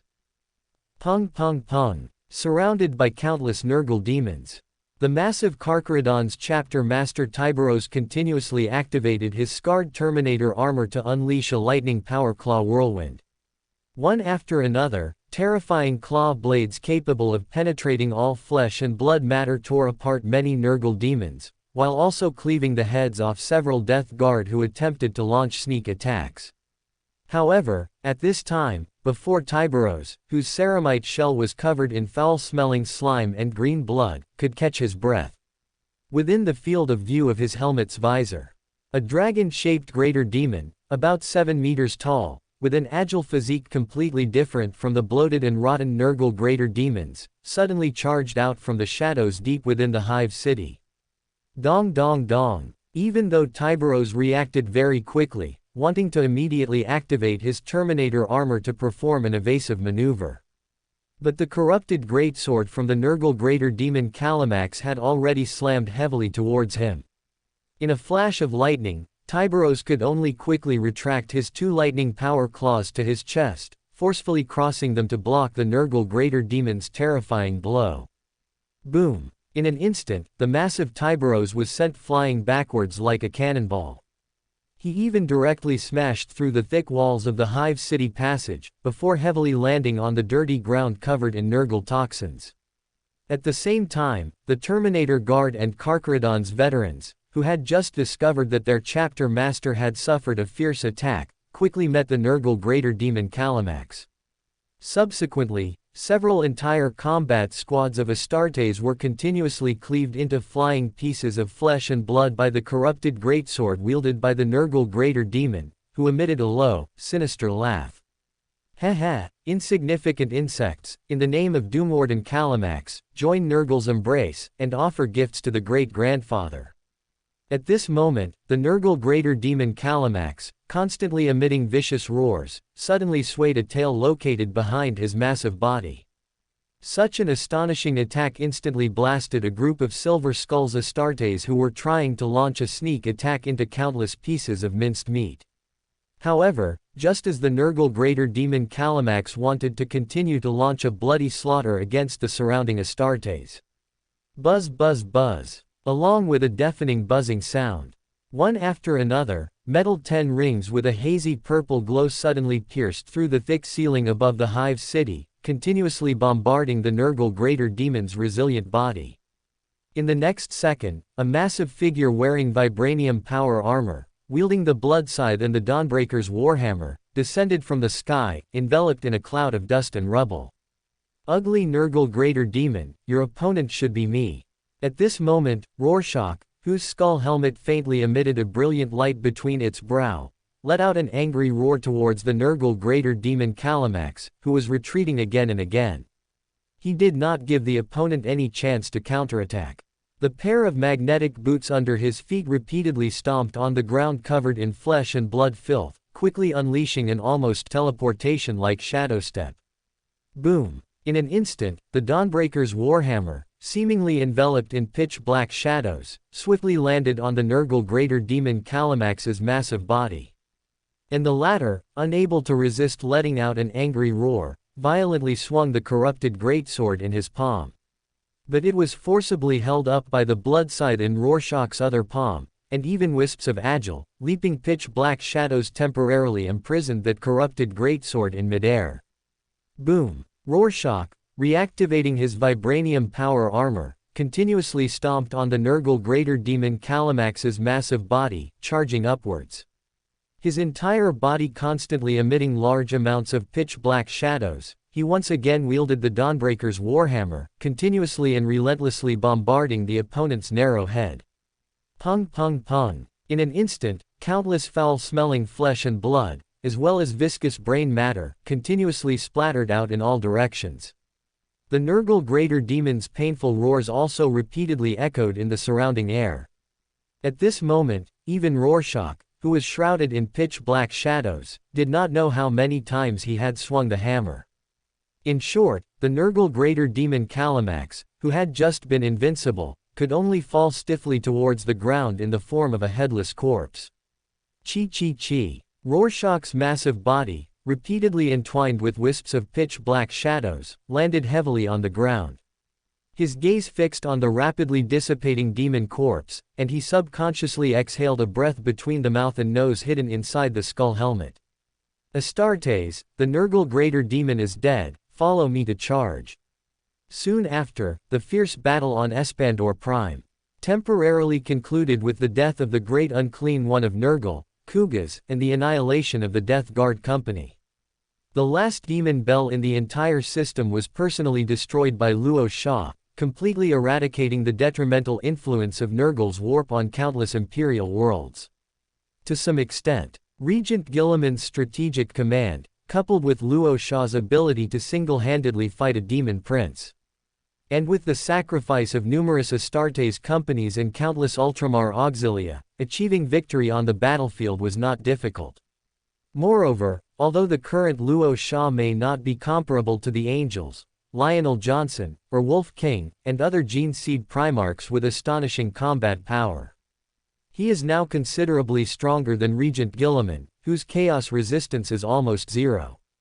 Especially recently, Luo Sha, who participated in the battle, vaguely felt that his use of shadow power was becoming increasingly effortless. As if some unknown new entity was slowly brewing deep within his massive body, waiting for the moment of metamorphosis. However, Luo Sha, who had just finished the Battle of Espandor Prime, had no extra thoughts to ponder these questions. He quickly led Company Commander Tiberius, who had recovered from severe injuries with Panacea, and the entire Shark Eater Great Company, to other Imperial worlds in the Espandor system aboard the Legion flagship to support Fulgrim. And after Luo Sha and Fulgrim concluded all battles in the entire Espandor system, upon returning to Macragi's honor, they were immediately summoned by Guilliman to the command bridge in the upper deck. Brothers, you've worked hard.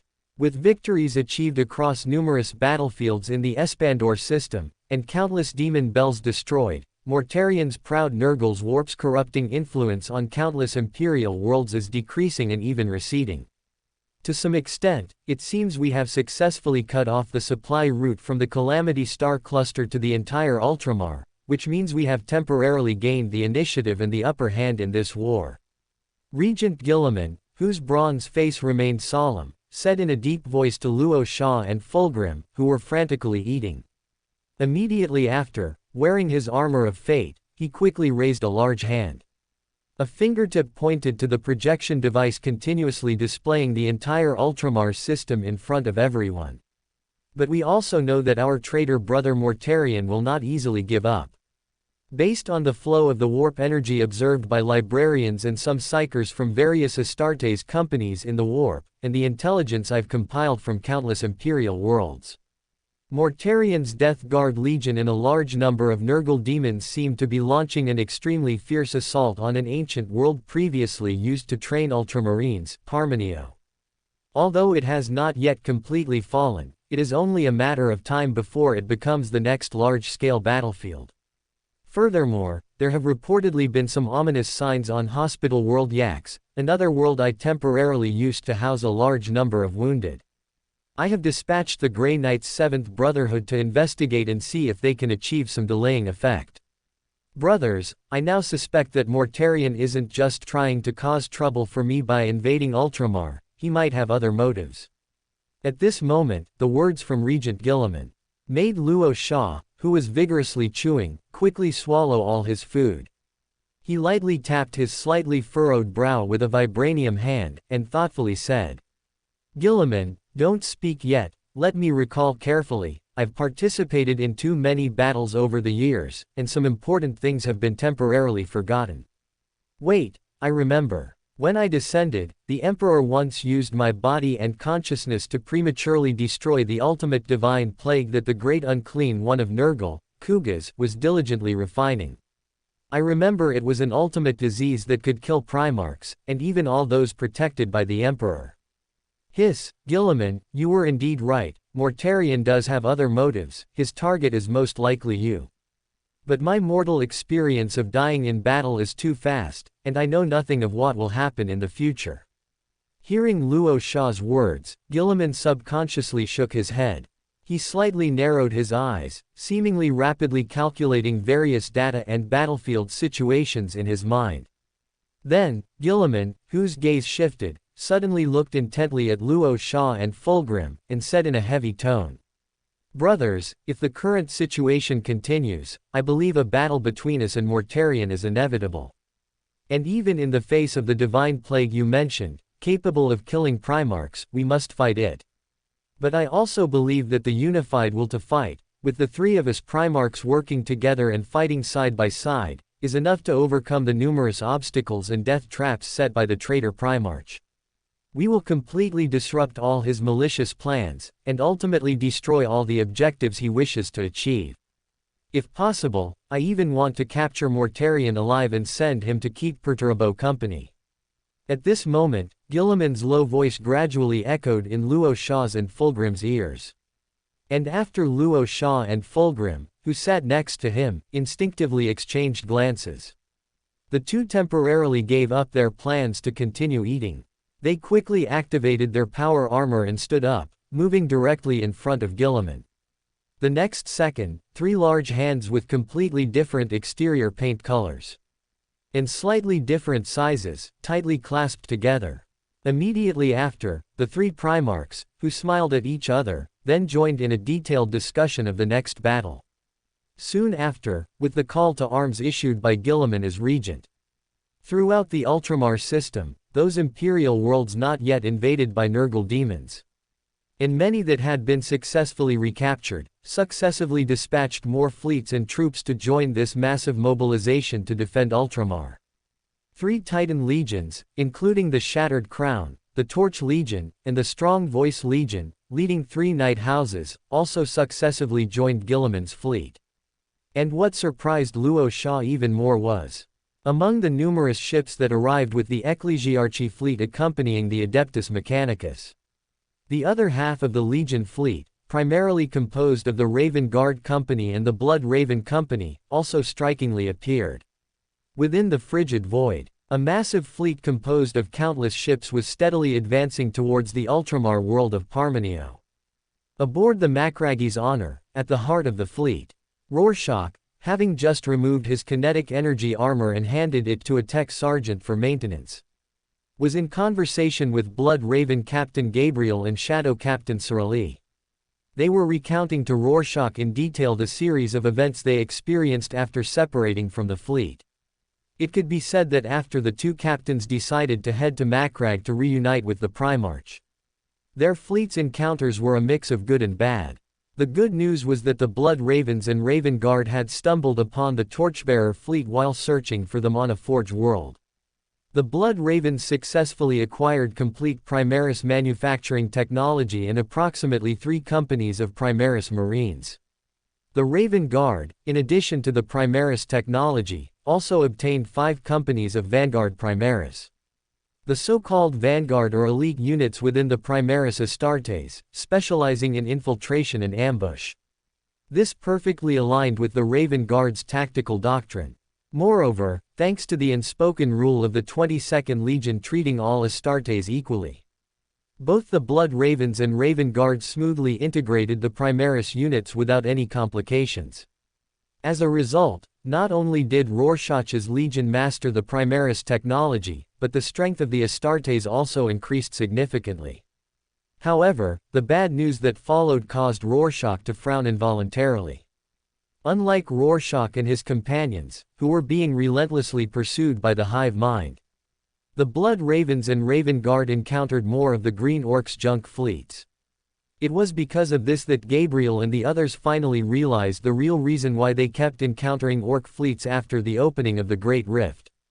The Orcs, whose brains had been drained by the Blood Raven Psykers, described it as Gork and Mork's eye. Gabriel and the others translated it into human language as Green Orc Strongmen, led by Gutsmasha Sarek, or researching a Orc any door that can stably teleport to various parts of the galaxy. If the Orcs really complete this plan, then the entire galaxy will be waiting for a mushroom apocalypse. At this moment, Rorschach, after listening to everyone's words, was actually very troubled. If the entire Imperium of Man were to be compared to a ship, then the Imperium's broken ship could be said to be on fire everywhere, and more than half of the hull was completely submerged in seawater. The man-eating sharks that were swimming around in the water were not only increasing in number, but also planned to eat the ship and its crew together. But after a brief headache, Rorschach had no choice but to temporarily store these contents as a memorandum, placing it in the next stage of the war plan. In fact, this is like the eternal famous saying that Sigismund once said. In the distant future, even in Primarch Rorschach's world, there will only be endless war.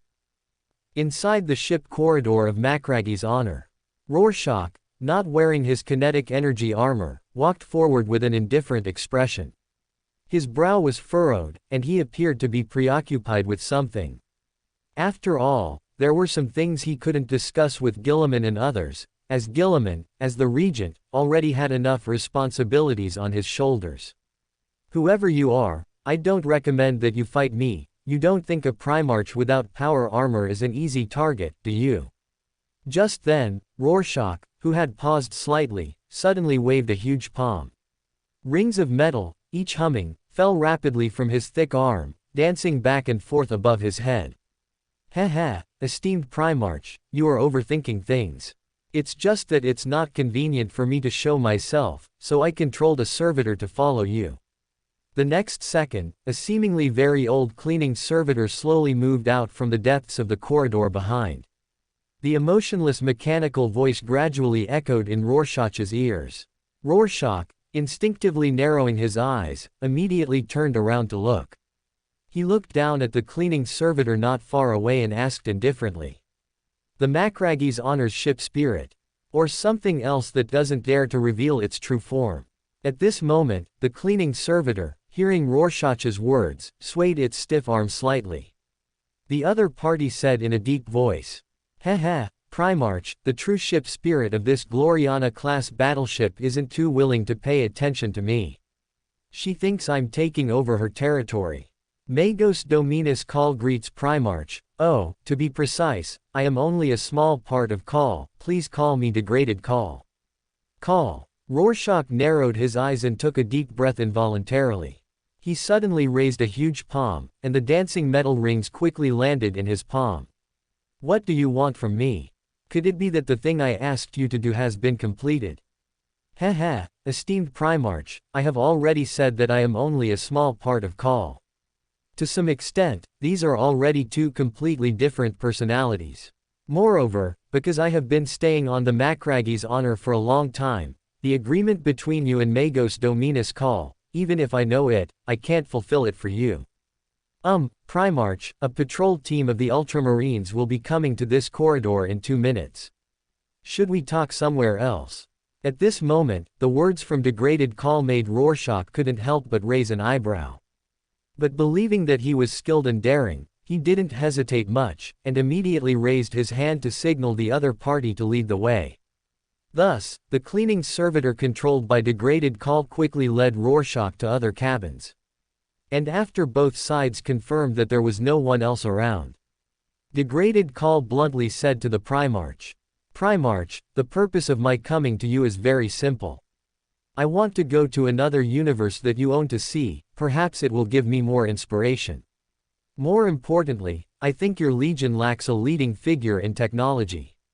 Although I am only a small part of Call, I understand all the ancient knowledge that Call knows, and I also have some knowledge of things that Call doesn't know.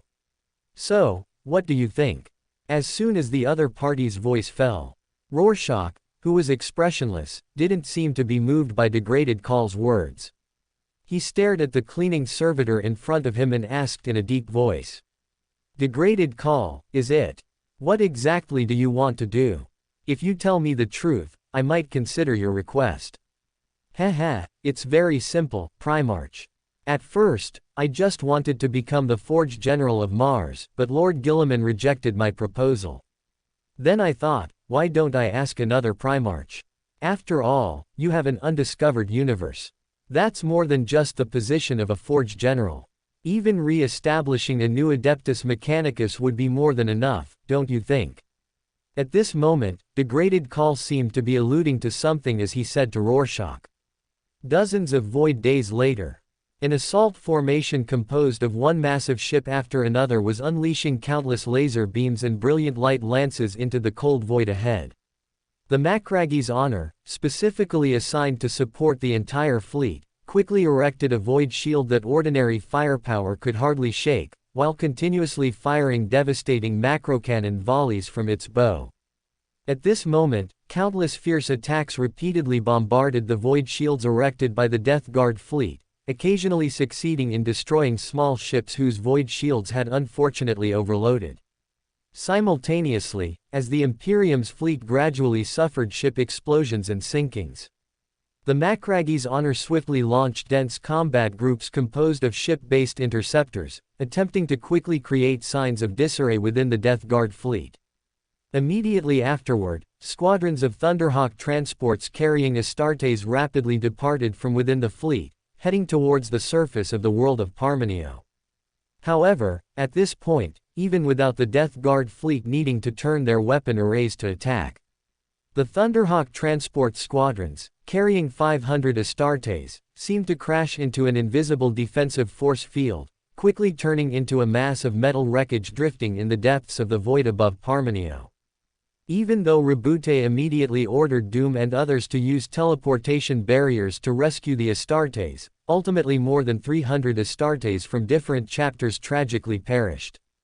Subsequently, according to the rapid investigation by the fleet's Librarius unit and Psychers, they discovered that Parmenio had been enveloped by a warp field by the Death Guard. Unless the Chaos device that activated the field could be completely destroyed, orbital drops would be a waste of life. In order to buy more time for the fleet to discuss a suitable battle plan, Rabute, wearing his vibranium power armor, disregarded Lord Regent Guilliman's objections. He forcibly entered the void environment outside directly from the maintenance tunnel below the bridge. The next second, accompanied by a massive, five-colored pillar of light that suddenly erupted in the cold void. A phantom dragon, its size comparable to a small asteroid, abruptly revealed its extremely massive form. Immediately afterward, the summoned celestial Kirin, under Rabute's possession and control, launched an unstoppable assault deep into the Death Guard's massive fleet. At the same time, after Guilliman's meticulous consideration and further study of Parmenio, he finally discovered the specific location of the Chaos artifact that activated the warp field, a fallen city called Hecaton. The keenly perceptive Guilliman quickly formulated an attack plan centered on Spirit Bane missiles. These Spirit Bane missiles, primarily made from the bones of blanks, could temporarily disable the warp field. Even if it only lasted for 5 minutes, it would be enough for the Vanguard to enter the fallen city. Now, waiting for a long time, Fulgrim also did not hesitate to take on the landing operation against Hecaton. Felix, one of the 4 great captains, also led a company of Astartes to join in. Rumble. As the massive Macragi's honor slightly rotated its bow, it quickly launched 18 Spirit Bane missiles. The Death Guard fleet, enduring the celestial Kirin's rampage, also took the opportunity to launch bursts of brilliant light lances, attempting to completely destroy the Spirit Bane missiles. However, perhaps it was the Emperor's protection, even though 15 Spirit Bane missiles were successfully destroyed one after another, 3 Spirit Bane missiles still managed to temporarily disable the warp field.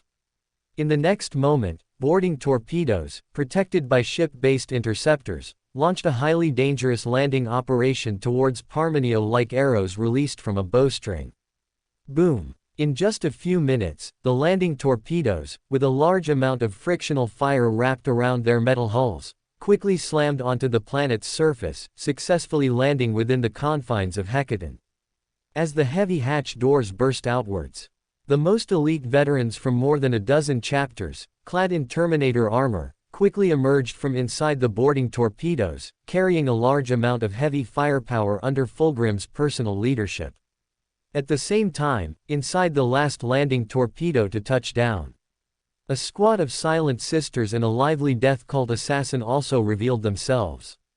Their role was to contain the warp field of the Chaos artifact, creating more opportunities for the Primarch and Astartes to attack.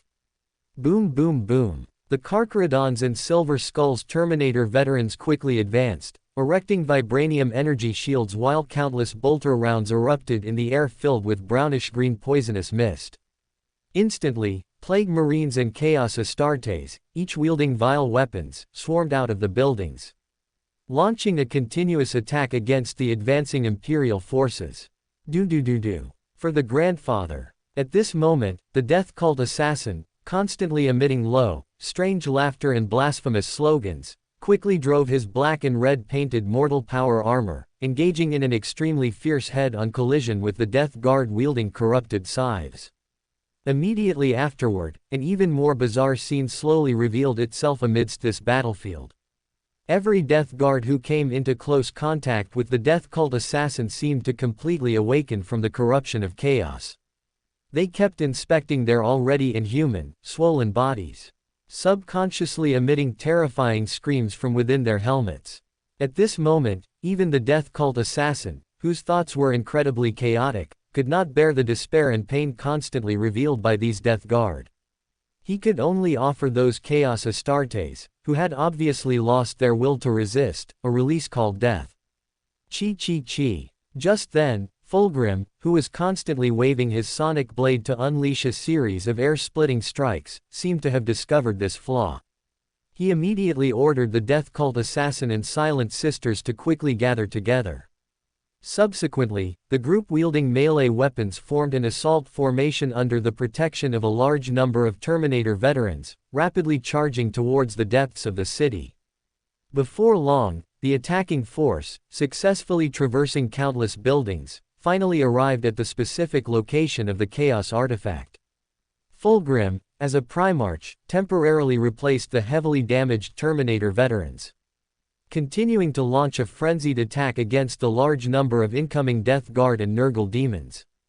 And the hero Felix led the Death Cult Assassin and Silent Sisters, quickly placing a large number of Melta bombs around the Chaos artifact that was activating the warp field.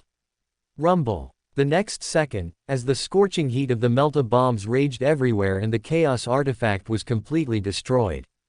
Above the sky of Parmenio, covered in brownish-green poisonous mist, Astartes drop pods, wrapped in layers of firelight, rapidly descended like a rain of meteors.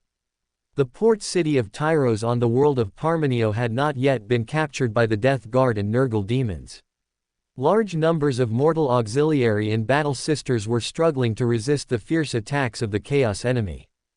Beyond the fractured city walls, scarred with shell craters and viscous toxins, gigantic demon engines, plague giants, slowly emerged outside the continually collapsing trench positions of the mortal auxiliary. Boom! The next moment, countless streams of virulent sewage, capable of corroding all metallic substances, mixed with terrifying, putrid cannons. Like a raging storm, they launched a fire barrage towards the collapsing human positions. Even though all the mortal auxiliary wore sealed biochemical protective suits, if they were even slightly grazed by the large amounts of virulent sewage or putrid cannon fire sprayed by the plague giants, then countless diseases and toxins would instantly corrode the fragile bodies and wills of the human, ultimately turning the entire human body into a pool of putrid blood or transforming them into Nurgle's zombies. At this moment, a portion of the Battle Sisters, led by High Battle Sisters Yolant, drove their scarred Battle Sisters power armor, quickly launching a counterattack against the demon engines on the battlefield.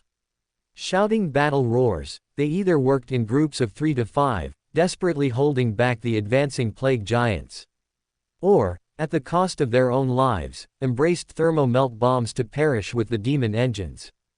But even so, the rout and deaths of countless mortal auxiliary gradually moved the entire front line to the base of the broken city walls. Even the commander of the Death Guard Legion believed that a single mass charge by the Chaos Astartes would be enough to breach the port city of Tyros. Buzz buzz buzz. As a series of ominous, low hums echoed all around. In the air, filled with large amounts of green toxic mist, swarms of foul, swollen drones descended in a dive attack on the remaining Battle Sisters on the battlefield. One after another, Battle Sisters who had fought stubbornly for a long time finally fell in the rain of filth spread by the numerous foul, swollen drones. Thump thump thump. At this moment, streaks of shimmering azure light suddenly appeared out of thin air on the Empire's positions in front of the broken city walls. The next second, a massive figure, wearing vibranium power armor with large wings slowly unfurling. Wielding a blood scythe, he led over 1,000 Astartes from different warband companies to this location. Astartes. At this moment, a low roar from the Primarch erupted from within his skull helmet. And every fully armed Astartes either gripped the bolter in his palm, or raised a vibranium energy shield and drew a more proficient melee weapon. Attack! Exclamation mark quote. As Luo Shah's low roar echoed back and forth across the battlefield. The Astartes, vigorously driving their power armor, swiftly launched a fierce charge towards the demon engines and shadowy Death Guard within their sight. Sizzle sizzle sizzle. Luo Shah directly controlled the vibranium power armor's thrusters to rapidly ascend, colliding head-on with the diving foul, swollen drones. The blood scythe, gripped tightly in his palm, was wielded by him into green lightning, indistinguishable to the naked eye, completely cleaving the demon engines that couldn't evade into fragments of scattered wreckage. Immediately after, Luo Shah, in midair, paused slightly. The Mind Stone above his skull helmet suddenly burst forth with dazzling psychic rays, launching a continuous and fierce bombardment at the plague giants on the ground. At this moment, it seemed that the arrival of the Primarch and the Astartes gradually inspired the mortal auxiliary who had just fallen into despair. Large numbers of mortal auxiliary, driven by their inner courage and will, rushed out from the depths of their trenches. They all assisted the fighting Astartes in launching a counterattack against the Death Guard's defenses. However, it wasn't long before almost everyone clearly saw. Even more demon engines, once again enveloped in thick toxic mist, appeared on the Chaos side's positions.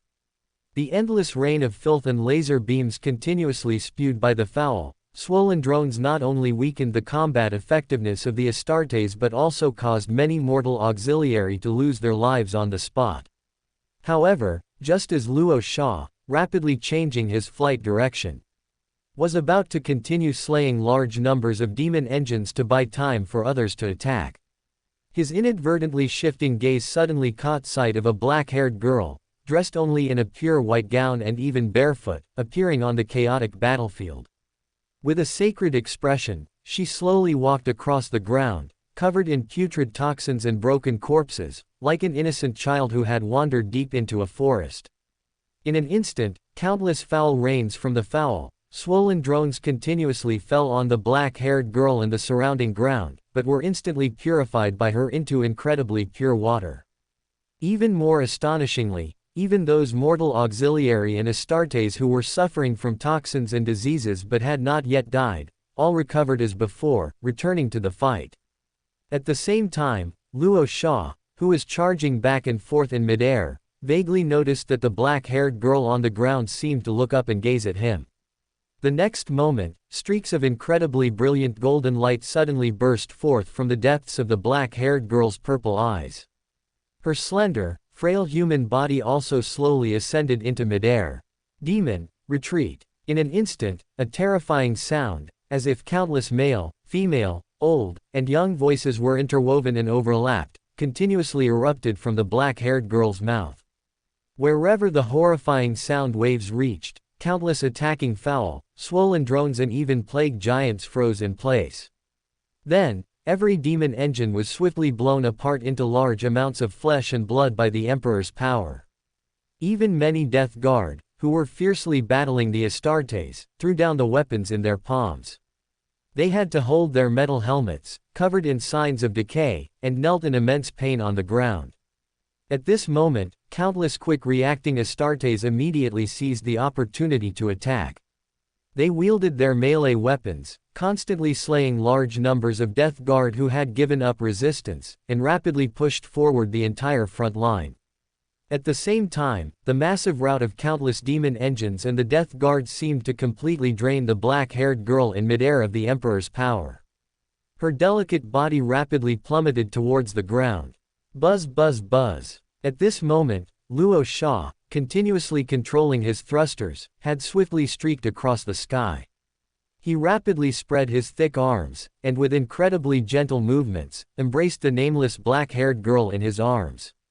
On another battlefield in the Parmenia world. Boom! With a deafening roar, a decaying greatsword, wreathed in wisps of green poisonous mist, suddenly cut through the air and heavily struck Fulgrim's sonic sword. A powerful blow from the great unclean one of Nurgle, Septicus. It also caused Fulgrim, who quickly parried, to involuntarily retreat a few steps, his magnetic boots, covered in blood and slime, even sinking deep into the ground. Oh, you can still hold on, what a pity, you are just an empty shell of flesh and blood, you should let that damned Rebute Gilliman face me.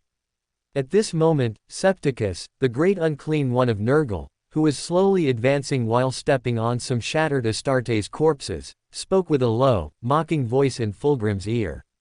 But Fulgrim, who was gritting his teeth and desperately wrestling with the decaying greatsword, did not reply. The next second, as one of his huge hands quickly reached behind his purple gold power armor. A tube of Emperor's blood, emitting a faint golden glow, appeared in Fulgrim's palm. Bang! It seemed that the power of the Emperor's blood temporarily made Septicus, the great unclean one of Nurgle, feel a deep sense of dread. It quickly swung a large green hand, covered in putrid sores, and slapped the Fulgrim in front of it, sending him flying. And Fulgrim, whose purple gold helmet was largely shattered, struggled to adjust his massive body in midair while spewing a lot of viscous blood from his nose and mouth. At this moment, Deadpool, who had been suddenly ambushed by Septicus, the great unclean one of Nurgle, and was literally cut in half by the decaying greatsword, had no choice but to prop up his upper body. With a muddled mind, he shouted in a deep voice at the great unclean one of Nurgle, who was slowly pacing towards Fulgrim. "Hey, my fat-headed, big-eared fat brother, look at me, I have something to say. Our great father Nurgle told me to tell you that you are about to die. This isn't like usual, returning to the depths of the warp, but truly being erased from existence. A glib, soulless being, you just wait, I'll deal with others, and then I'll personally take care of you." At this moment, Septicus, the great unclean one of Nurgle, who was casually collecting Primarch blood, didn't want to bother with that annoying guy nearby. But it still instinctively roared in a low voice towards Deadpool. However, the loyal Deadpool had successfully bought Fulgrim some breathing time. Fulgrim, kneeling on one knee, quickly activated his purple gold power armor. The sonic sword he held tightly in his palm was already burning fiercely with golden fire ignited by the Emperor's blood. "Ah, it's the power of the corpse. You damned insects." The strong stimulation from the golden fire seemed to send Septicus, the great unclean one of Nurgle, into an uncontrollable rage. The opponent continuously swung the decaying greatsword in its palm, engaging in fierce clashes again and again with Fulgrim, whose combat movements became increasingly precise and agile. At the same time, Septicus, the great unclean one of Nurgle, also allowed some heavily wounded Astartes to raise their bolters and continuously pour bolter fire onto its massive body, which was covered in putrid sores. Boom! Fulgrim's massive body quickly charged forward. The sonic sword he held tightly in his palm swung upwards fiercely, and its sharp blade, wreathed in golden fire, directly severed one of Septicus, the great unclean one of Nurgle's forearms. However, at this time, Septicus, the great unclean one of Nurgle, who was roaring incessantly, didn't even wait for the severed arm to fall. The thick severed arm, its wound rapidly healing, had already heavily struck the center of Fulgrim's purple-gold breastplate. PFF'd. Fulgrim, once again spewing a large amount of blood from his nose and mouth, had no choice but to fall to the ground. A decaying greatsword, following closely, was about to land on his neck, severing his head. Buzz buzz buzz. At this critical moment, a chom blue teleportation barrier suddenly appeared between Fulgrim and Septicus, the great unclean one of Nurgle. Guilliman, wearing the armor of fate on his massive body and holding an emperor's sword burning with golden fire, descended with a roar. The next second, a large number of bolter rounds from the gauntlet of the Ultramarines continuously struck the entire ugly face of Septicus, the great unclean one of Nurgle. It also caused the opponent's massive body to fall back heavily. Immediately after, Guilliman, who quickly activated the armor of fate and advanced, frantically wielded the Emperor's sword, which had a great restraining effect on Chaos Demon. Septicus, the great unclean one of Nurgle, who could only passively parry with its decaying greatsword, had to retreat repeatedly. Even its massive body, covered in putrid sores, was covered in terrifying wounds that could not heal temporarily. At the same time, Fulgrim, who had swallowed a large amount of blood, also suddenly climbed up from the ground. He fiercely wielded the sonic sword in his palm. Streaks of void slashes, imbued with golden fire, continuously hacked at the massive body of Septicus, the great unclean one of Nurgle.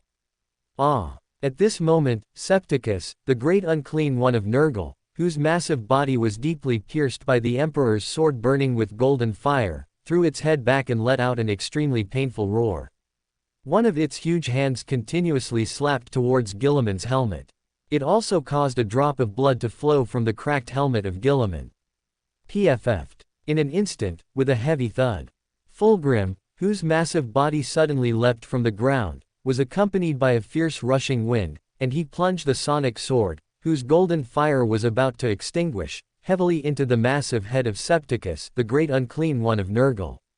Immediately after, Guilliman, who had retrieved the Emperor's sword from the opponent's putrid intestines, also leapt up from his spot. The Emperor's sword, burning with fierce golden fire in his palm, literally hacked off the entire head of Septicus, the great unclean one of Nergal. No. At this moment, with the abrupt cessation of Septicus, the great unclean one of Nergal's painful roar, and its massive headless body falling heavily to the ground, the countless mortals in the entire physical universe who were suffering from supernatural septicemia temporarily gained a moment of relief. A large number of septicemias that were originally untreatable by medicine quickly transformed into ordinary diseases that could be completely cured. And this was the powerful ability of the Emperor's sword bestowed upon Guilliman. Any chaos demon killed by the Emperor's sword would die completely, unable to be reborn in the depths of the warp. Even if Loki Nergal made a move, he couldn't change this. "Brother Fulgrim, are you all right?"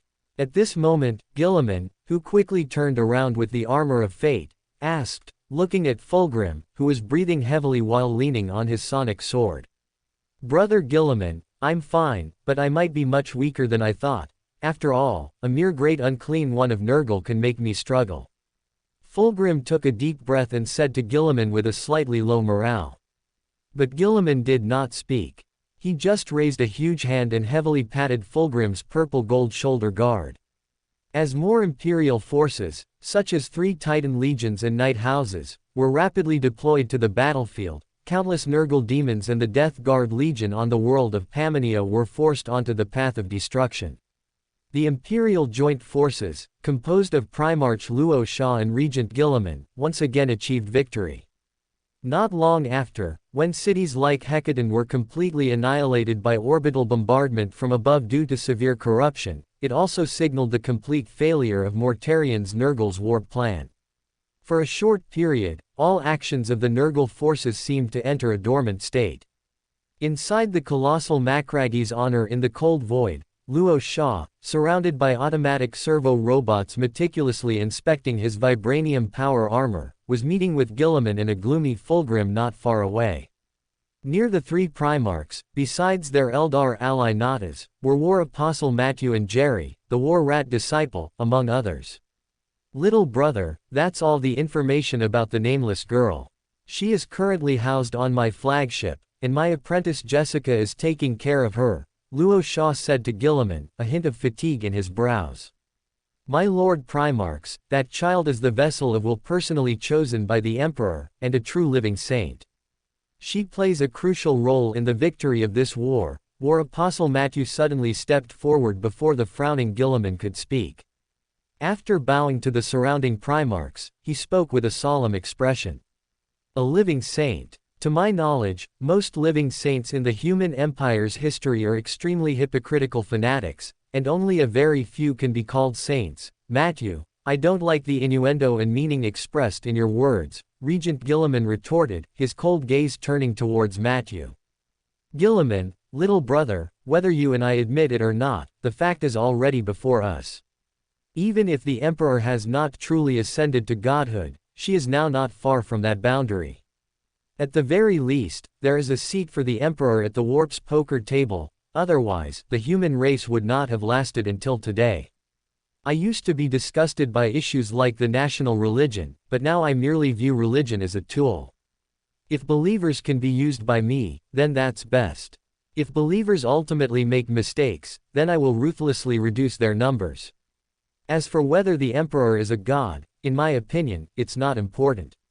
What's important is that the current human empire, even if it's drinking poison to quench its thirst, cannot exist without religion. This is an absolute reality that even the Emperor's return cannot change," Luo Sha said slowly to Regent Guilliman, his eyes slightly closed. As soon as he finished speaking, the Eldar allied envoy and the War Rat disciple, among others, all fixed their gazes on Luo Sha. "Little brother, even so, the human empire established by the Emperor back then was so prosperous and flourishing, and even the revival of the Golden Age was a great possibility. However, now, everything has become a fleeting dream." At this moment, Guilliman, a trace of nostalgia appearing on his bronze face, seemed to be answering Luo Sha's words, yet also comforting his own conflicted heart. Dong dong dong. Just then, the solemn-faced hero Felix suddenly pushed open the heavy door of the conference room. He strode forward in his power armor and said in a deep voice to the 3 Primarchs present. My Lord Primarchs, Grand Master Cowan of the Grey Knights 7th Brotherhood, along with librarian brothers from various warbands, have forcefully captured a Tzeentch Greater Demon using a mortal body and its true demon name.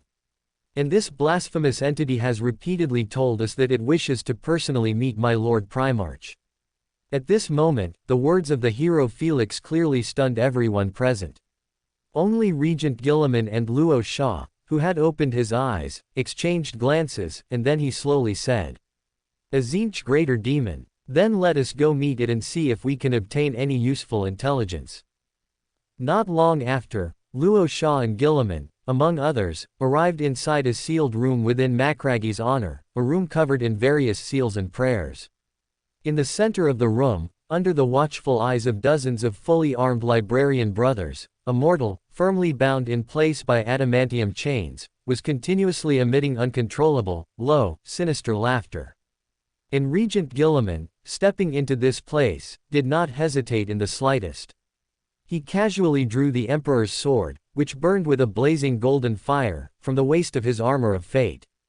Luo Sha, on the other hand, raised his hand, signaling Grand Master Cowan of the Grey Knights to recite the true name of the Tzeentch Greater Demon. At this moment, under the dual threat of the Emperor's sword and the demon's true name, the incredibly arrogant aura of the Tzeentch Greater Demon before them rapidly withered. The entity even offered to answer 9 of Guilliman's questions using the sacred number of Tzeentch.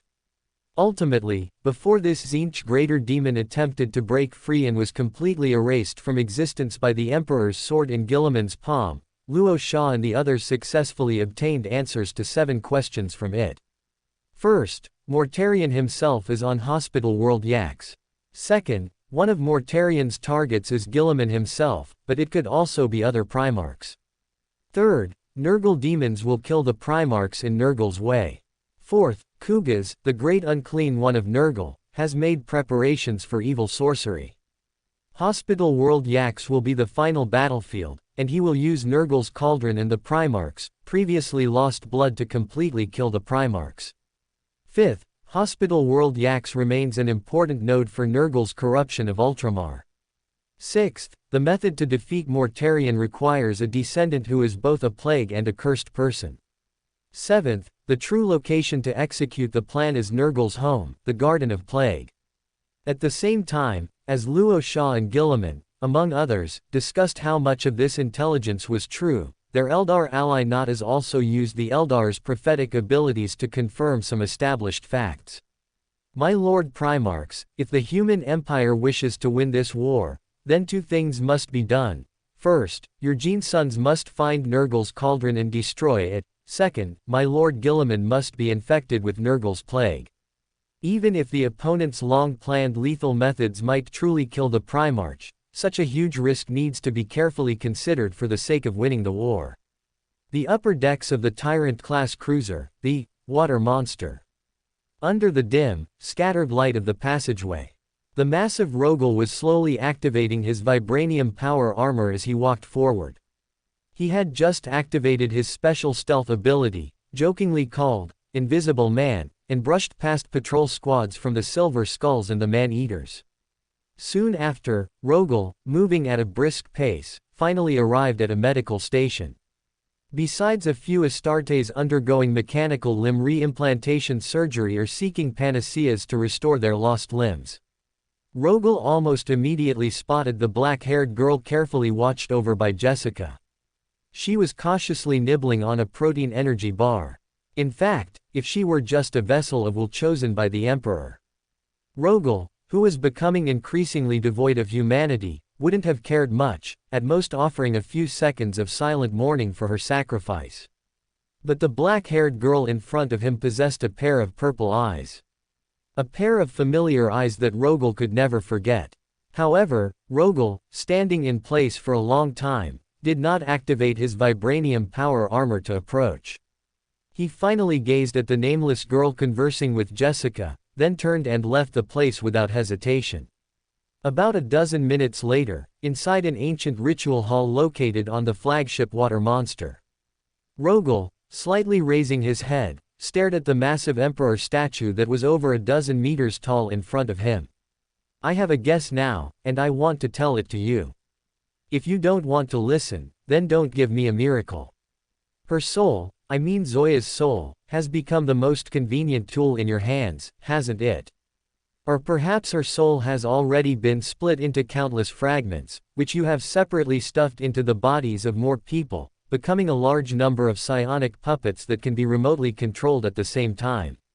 At this moment, Rogel's deep words slowly echoed in the empty and silent ritual hall.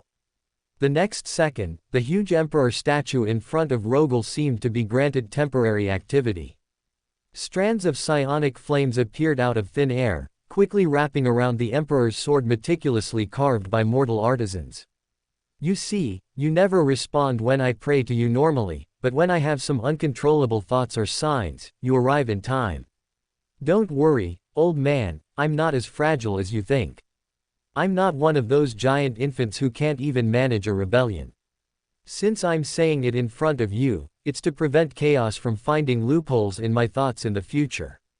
At this moment, Rogel, whose facial expression showed no emotional fluctuations, stared at the emperor statue that had just manifested.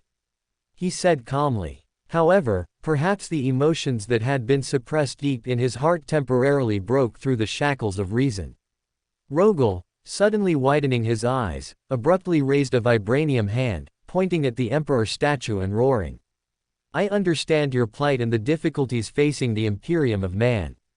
Whenever I see human citizens tortured to the point of wishing they were dead by those Xenos or even Chaos, I deeply understand that even if I am not a Primarch, I cannot turn a blind eye to it. I have to admit that this may be an essence in my soul, and also the reason why you unintentionally chose me to become a Primarch. But the most unbearable thing for me is that you repeatedly exploit us Primarchs, and you've already divided me into 3 parts. Isn't that enough for you?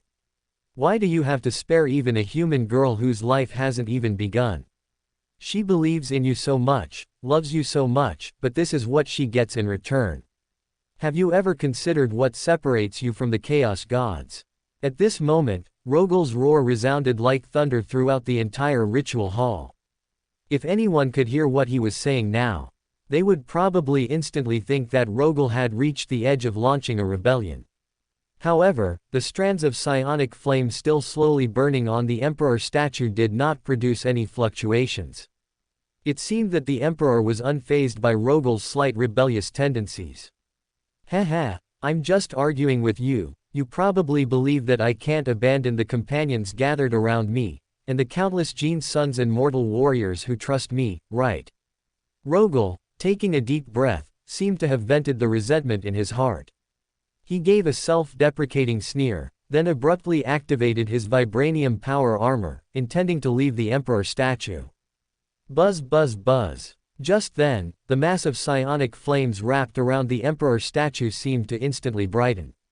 Strands of psionic flames quickly streaked through the air, rapidly surrounding Rogel's massive body. Huh, old man, you. The next second, Rogel, who had just braked with his magnetic boots, was first startled. Then, his soul consciousness seemed to suddenly break free from the shackles of his massive body, rapidly ascending towards the depths of the icy void. I don't know how much time had passed. Rogel, in a daze, seemed to feel endless chanting scriptures repeatedly blooming in his ears. Throughout the galaxy, the tragic wars and countless mortal deaths that were happening every moment constantly flowed through his blurred vision. He seemed to see with his own eyes the interior of an unnamed hive city that was being attacked by the Death Guard. Astartes from the Salamanders chapter were engaging in battle and slaughter with Chaos Astartes. And in a remote corner of the hive city battlefield, a confused human little girl, mistaking the Death Guard, whose armor paint was similar, for the fire lizard's angels sent by the Emperor, was brutally murdered. Rogel, in a daze, wanted to immediately reach out and stop it. But he found that the great power he could mobilize seemed to be bound by more invisible rules, and he couldn't move much at all. So, Rogel could only watch helplessly as the human little girl transformed from a living mortal child into a sad soul that was constantly crying, slowly drifting towards the golden throne along the void tributary of the Sea of Souls. At the same time, countless tragic situations similar to the human little girl were constantly playing out before Rogel's eyes. A mortal warrior humming a hometown folk song dragged his severely wounded body and died together with the greenskin orcs who were besieging him. An Astartes from an unnamed chapter, holding a broken weapon, was completely devoured by the swarming Tyrannid swarm. A rogue trader piloting a huge ship, after discovering that he could not escape the encirclement of the Chaos Fleet. The other party resolutely turned the ship's bow, leading countless mortal crew members to launch a suicidal charge against the Chaos Fleet. At this moment, Rogel, in a daze, seemed to feel countless intense emotions surging back and forth in the depths of his soul. He wanted to fight, he wanted to roar, he wanted to kill, he wanted to cry. He wanted to do something for those human citizens who were suffering endless hardships. But he also discovered more desperately. The things he could do were still too little compared to the sacrifices of countless humans. Hung, in front of the Emperor's statue. A hazy soul, wrapped from head to toe in layers of golden flames, yet seemingly fragmented, instantly manifested above a towering, immense body. The next second, the hazy psychic energy was forcibly stuffed back into the flesh and blood shell belonging to Rorschach. Rorschach, who suddenly opened his eyes, subconsciously let out a low, almost mournful sound. Deep within his eyes, countless visions seemed to linger, of mortals and even Astartes nobly rushing to their deaths. At this moment, Rorschach, whose consciousness was gradually returning, quickly raised his head and stared at the Emperor's statue, where wisps of psychic flames were dissipating. He slowly activated his vibranium power armor, knelt on one knee, and lowered his entire head in the direction of the Emperor's statue. The perspective of a Primarch has made me somewhat forget my past as a mortal. I was mistaken about some things, and perhaps I need to make some changes. Rorschach said expressionlessly, his voice hoarse and low. As soon as he finished speaking, his expression indifferent, he quickly activated his vibranium power armor, and without looking back, walked out of the ritual hall. The hospital world of Yax, as it is now, has been heavily enveloped by a massive warp storm. Not long ago, after the 7 Nurgle chosen ones completed their unconscious self-sacrifice, the Nurgle demon army, led by the Great Unclean One, Kugath, had already descended upon Yax. Now, across the surface of Yax, a large number of mountain ranges seemed to have been granted activity and life by Nurgle, constantly spewing out terrifying poisonous mist that could corrode everything.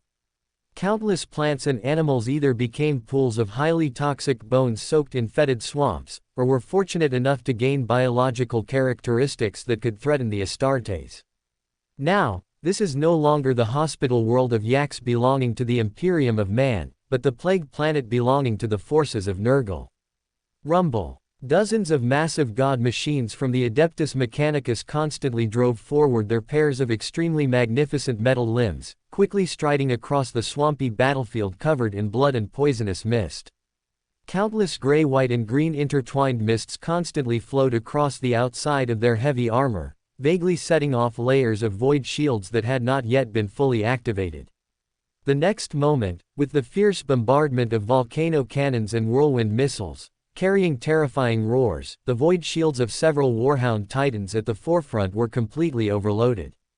The god machines, which had taken the brunt of the artillery fire, crashed to their knees, forced into a difficult situation where their massive bodies were constantly exploding with bursts of fire. More than a dozen Warhound Titans equipped with melee weapons quickly moved their extremely heavy metal limbs, and like packs of wolves, launched a terrifying combat charge towards the Chaos Titans who had just revealed their hideous figures. At the same time, beneath these god machines, on the ground within a radius of hundreds of kilometers, countless mortal warriors from the Ultramar Auxilia and other Imperial Guard regiments were cooperating with a large number of heavy vehicles. Together with the Adeptus Mechanicus's Protectorate Guard, they launched continuous attacks towards the positions of the Chaos enemies. The intensity of the battle was such that almost every second, organized combat squads fell to the muddy ground, filled with poison and swamps. And the number of countless Nurgle demon troops not only did not decrease, but instead increased more and more. and in the cold void depths of the Yax system, the massive fleet belonging to the Imperial Allied forces was trying to approach the planet's near-Earth orbit. However, the continued existence of the warp storm forced the entire fleet to temporarily halt such a risky action. Before long, a medium-sized ship whose overall shape resembled a double-headed eagle, named the Noble Aquila, led an even larger number of Thunderhawk transport formations, landing assault boats, boarding torpedoes, and other small and medium-sized vehicles, and launched a landing operation towards Yax, which was surrounded by warp storms. Inside the Noble Aquila, fully armed, Rorschach, Guilliman, and others were making pre-war preparations. Guilliman, I don't think you should personally participate in this battle. I don't believe the Eldar's prophecy. Even the information from the Great Demon of Tzeentch only says that a Primarch needs to defeat Mortarion but doesn't name anyone specifically. At this moment, Rorschach, whose expression was far more indifferent than before, said to Lord Regent Guilliman beside him. Little brother, this is Ultramar, my little kingdom. It is my people who are suffering the haze of war. Countless mortal warriors are using their lives to buy us time. This is an important responsibility that I, the Lord of Ultramar, must bear. Moreover, Mortarion's every action has filled me with uncontrollable anger. I want to face him personally and despise him for becoming a running dog of Nurgle, rather than the former human Primarch. Lord Regent Guilliman temporarily stopped putting on his metal helmet. He said to Rorschach in front of him, "Since that's the case, brother, I won't stop you. I've already had War Apostle Matthew and others led that nameless girl into Yax ahead of time. I don't know what the Emperor wants to do, but I will do my best to fulfill my duty." Rorschach said in a deep voice to Guilliman, his expression solemn. As soon as the words fell, Rorschach took out 3 brand new Tesseract labyrinths from the storage page and handed them to Guilliman and Fulgrim respectively. These are Tesseract labyrinths that I got from the Necron overlord Trazyn. If there's a chance, let Mortarion keep Perturabo company. If the situation is urgent, don't hesitate, kill him first. At this moment, the 3 Primarchs looked at each other. Then nodded heavily. Beep beep beep. Just at this moment, with the impending landing warning sound coming from inside the massive cabin of the Noble Aquila. The gradually wriggling living metal, wrapped in a vibranium shell, completely covered Rock's entire head.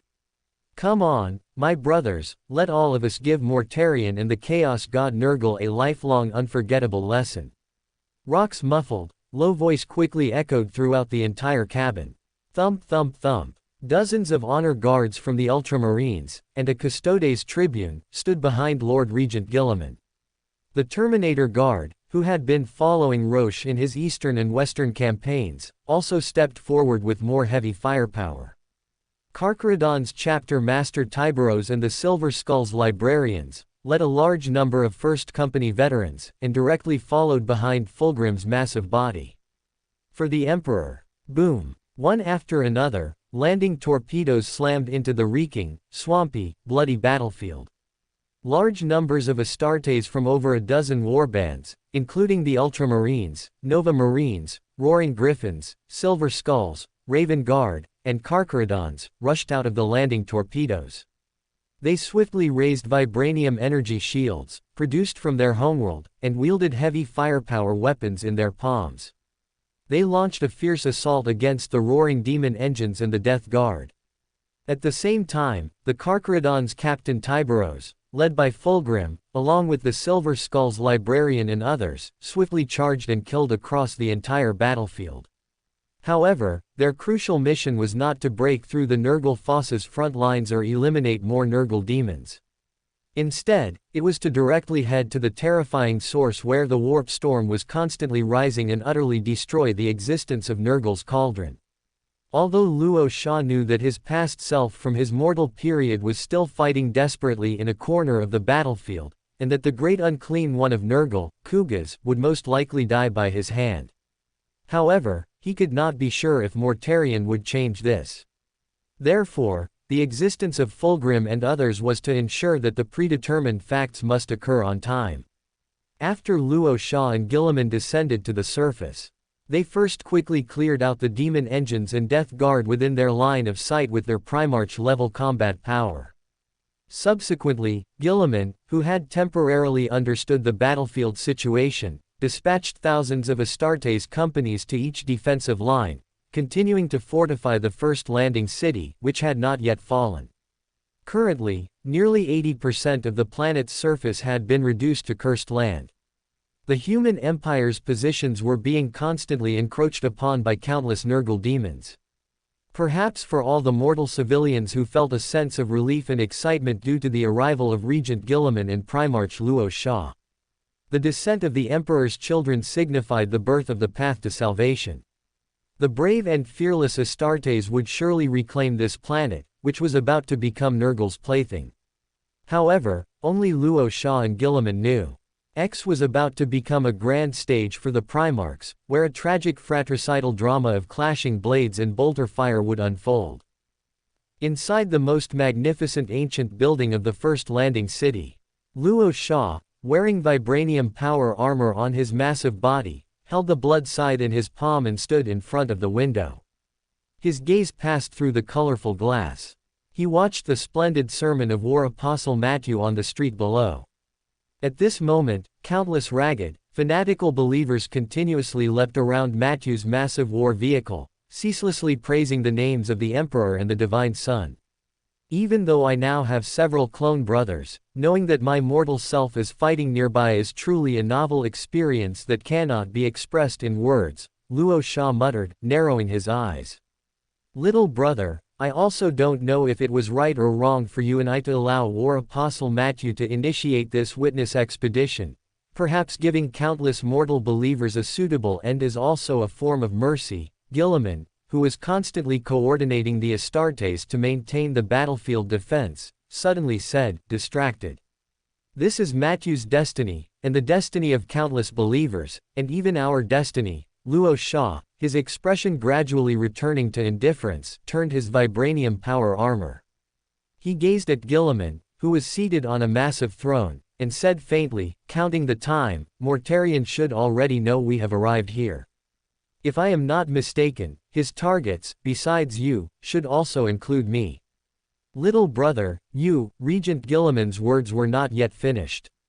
A distress signal from an Astartes company swiftly reached the ears of Guilliman and Rorschach. At an imperial position quite close to the first landing city, countless Death Guard legionnaires, led by several great unclean one of Nurgle, silently appeared.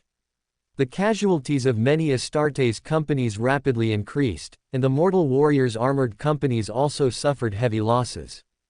Thump thump thump. Guilliman, his expression solemn, swiftly activated his armor of fate and stood up. He slowly drew the Emperor's sword from his waist, and wisps of golden fire slowly burned along the edge of the sharp blade. Subsequently, Rorschach casually smeared several tubes of pre-prepared Emperor's blood onto the blood scythe. The two Primarchs exchanged a brief glance, then both immediately ran quickly out of the building. On the tragic battlefield, where countless scorching laser blasts and terrifying bolter shells flew, Astartes, roaring battle cries, trampled over the mutilated corpses of their brothers, charging towards the chaos Astartes ahead. At the same time, near several great unclean one of Nurgle that were clashing with a dozen Leman Russ tanks. Several captain-level Astartes, leading their Terminator veterans, rapidly approached the enemy, carrying powerful thermo-melt bombs. Buzz buzz buzz. Just then, as a conspicuous silhouette of a soul-destroying missile, enveloped in a terrifying howl, gradually appeared from the dim sky completely obscured by the warp storm. Many Astartes, who had just received warnings from their communication channels, had no choice but to desperately activate their scarred power armor and lunge towards nearby underground bunkers or even behind piles of corpses. The next second, as this soul-destroying missile exploded with a roar in the center of the Death Guard Legion's position. And seemingly endless explosion impact continuously swept away everything on the ground. Large numbers of previously surviving buildings instantly became part of the terrifying storm. The putrid, mutated bodies of the Death Guard who couldn't dodge were also completely torn into flying fragments of flesh and blood by the impact. And facing such a powerful soul-destroying missile. Even the several great unclean one of Nurgle, who had just endured the thermo-melt bomb explosion, could not resist for long, and with unwilling wails, they could only quickly retreat into the depths of the warp. However, at this moment, two massive figures, each wearing Primarch-level power armor, slowly stepped onto the battlefield. Wearing helmets, they continued to advance without any panic, facing the violent explosion impact that assailed them. Mortarion, Regent Guilliman, holding the Emperor's sword burning with golden fire. He roared loudly back and forth into the surrounding open areas. "Brother, we are here now, don't you want to fight us? We are waiting for you here." Luo Sha, standing beside him, did not speak. He merely instinctively tightened his grip on the blood scythe in his palm, allowing wisps of psionic flames, swaying in the wind, to continuously strike the vibranium casing of his power armor. Approximately tens of kilometers away, a colossal mushroom cloud, filled with vaporized matter, was slowly ascending. The ruined ground, which had been forcefully blasted into a lava lake by the Soulbane missile, seemed to subtly reflect the dim light. As Guilliman issued his challenge, plumes of even fouler, thick smoke and unknown toxic gases began to swirl around the two Primarchs, ultimately being completely dispersed by an invisible gale. The next second, a pair of pale, enormous scaled wings flapped continuously. A massive figure, enveloped in a green toxin that corroded all things, slowly descended from the sky. "Heh, hello, my brothers." Mortarion's sinister laughter echoed in Luo Sha and Guilliman's ears. "You actually dared to accept my duel invitation. I don't know if it's due to your arrogance or your confidence. You know nothing of the death trap awaiting you. Even if Guilliman can think of a way to break free with his small mind, today you will still die by my hand." Mortarion's respirator, which covered most of his face, immediately spewed out rolling toxic mist like thick smoke. Guilliman, unafraid of his traitorous brother's malicious words, immediately drove the armor of fate forward. The golden flames burning fiercely on the blade of the Emperor's sword, held tightly in his massive palm, seemed to surge even more intensely. "We found you, brother, you are firmly trapped here by the two of us, and you can no longer command your legion to act recklessly.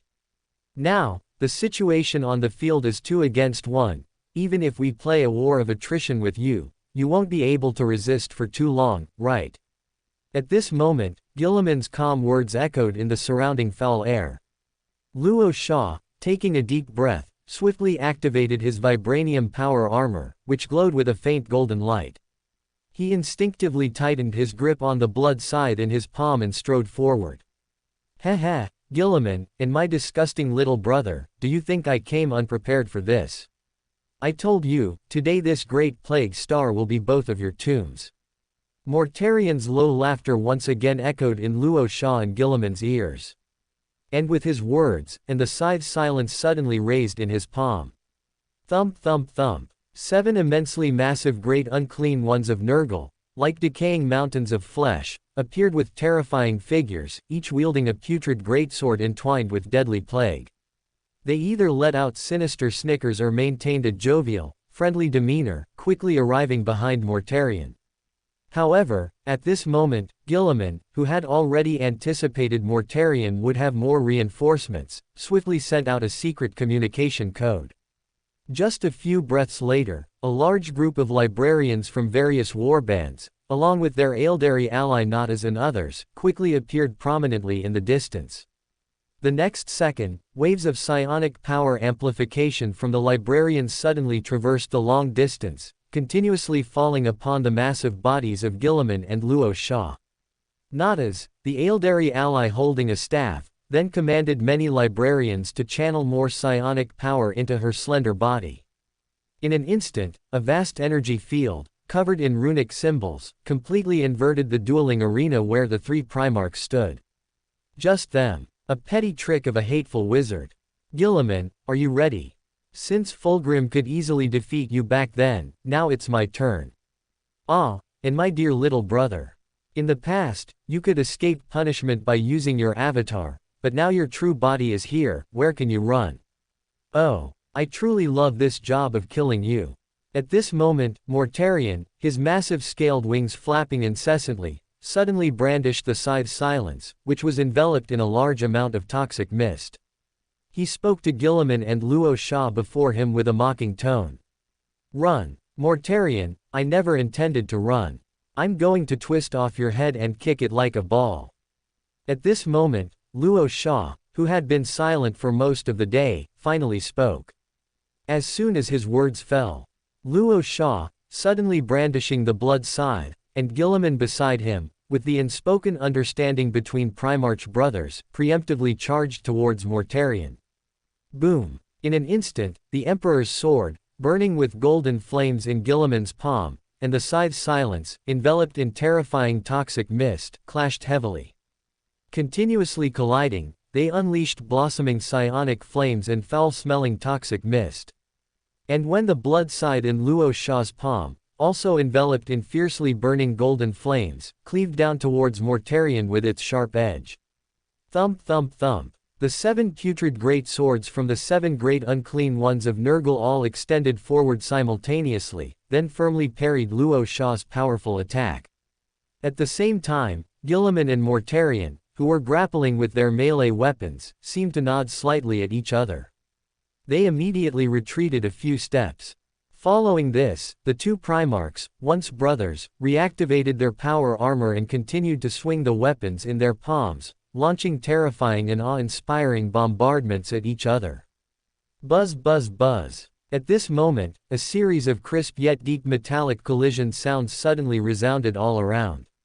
The metal 10 rings, controlled by Luo Sha and enveloped in purple energy, rapidly spun around his massive body, forming a metallic spiral storm while also temporarily isolating the fierce encirclement of the 7 great unclean ones of Nurgle. Subsequently, Luo Sha swung the blood scythe in his palm back and forth like streaks of green lightning.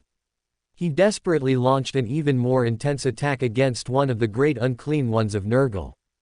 If he wanted to break the great unclean ones of Nurgle's encirclement plan, he had to turn it into a one-on-one duel. Clang clang clang. In just over 10 seconds, the putrid greatsword, held tightly in one of the great unclean one of Nurgle's decaying giant hands, collided with the blood scythe dozens of times. Ultimately, the putrid greatsword, along with half of the great unclean one of Nurgle's hand, was forcefully cleaved open by the sharp edge of the blood scythe. Simultaneously, Luo Sha, wanting to quickly finish off this great unclean one of Nurgle, extended his vibranium hand into the air.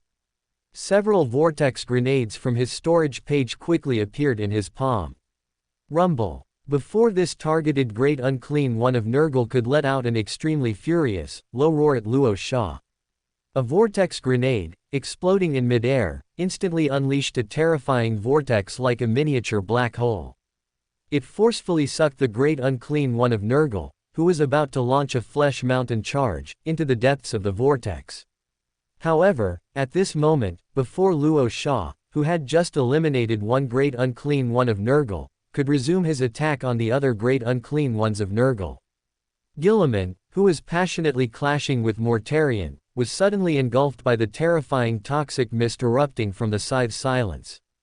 The Son of Vengeance stumbled back a few steps.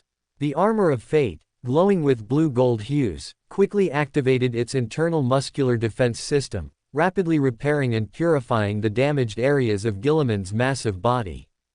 Mortarion, seeing that the Primarch brother Guilliman had temporarily fallen into a disadvantage in this duel. Surrounded by metal rings, Rogal Dorn had to rely on the powerful physical defense capabilities of the adamantium dreadnought armor.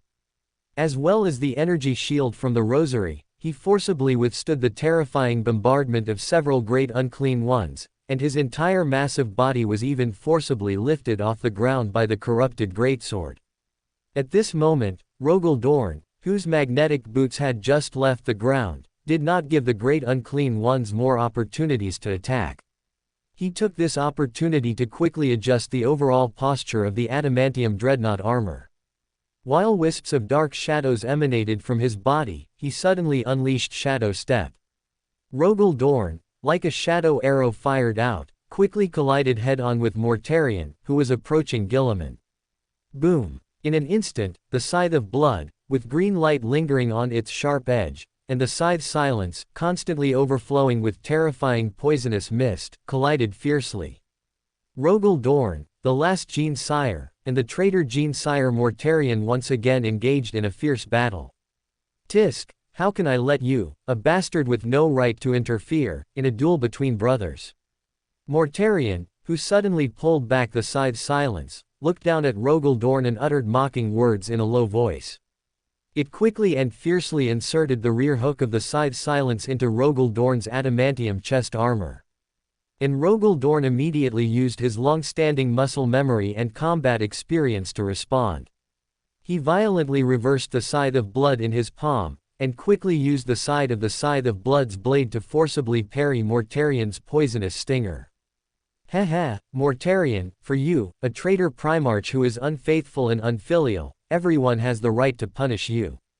Why should I play any false brotherly affection with you? Also, I want to ask you, where is your Death Guard's Legion commander? Why didn't I see Typhus come to fight me? At this moment, Rogel Dorn, whose mouth seemed even more vicious, as if possessed by the soul of Rogel Dorn, also used trash talk to constantly stimulate Mortarion in front of him. Sure enough, Mortarion, who covered most of his pale face, suddenly spewed out a large amount of poisonous mist from his respirator. Humph! You are seeking death. Unable to help but let out a cold snort, it immediately reversed the scythe silence in its palm, which was desperately wrestling with the Scythe of Blood, and slammed it horizontally towards the middle of Rogel Dorn's massive body. At the same time, Guilliman, who quickly recovered from the terrifying poisonous mist, also violently activated the Armor of Fate. Without any hesitation, he met those great unclean ones who were gathering forward, to buy more time for Rogel Dorn, who was fighting Mortarion. Boom! The Scythe of Blood, tightly held in Rogel Dorn's palm, collided head-on with the Scythe silence. Countless escaping terrifying poisonous mists almost extinguished the golden flames on the Scythe of Blood. And the Scythe of Blood, which used to be able to instantly cut off the opponent's weapon with its indestructible sharp edge, also seemed to have lost its effectiveness in front of the Primarch weapon personally blessed by Nurgle. The two sides began to rely on pure strength and speed, and even the proficiency in side weapons, to launch a continuous and fierce contest. Boom boom boom. At this moment, the fighting movements or aura between Rogel Dorn and Mortarion were astonishingly grand and open. The two side weapons that were repeatedly waved constantly burst out incomparably astonishing collision sounds in the turbid air. Or they were doing Taoist rituals in a snail shell. The two men allowed the two side weapons to lock each other's sharp edges, and in the narrow space close at hand, they used huge iron fists that were suddenly raised to constantly bombard each other's heads. Chi-chi-chi-chi. At this moment, the mind gem located in front of Rogel Dorn's skull helmet suddenly bloomed outwards with an extremely dazzling psychic ray. This sudden energy bombardment also caught Mortarion, who was almost face to face with Rogel Dorn, completely off guard. The incomparably scorching psychic ray forcibly penetrated Mortarion's neck on one side, and even directly cut off the upper half of a huge scale wing. Ah! At this moment, Mortarion's footsteps suddenly staggered. A large amount of green blood containing deadly toxins continuously spewed out from the depths of the wound in the neck like a surging tide.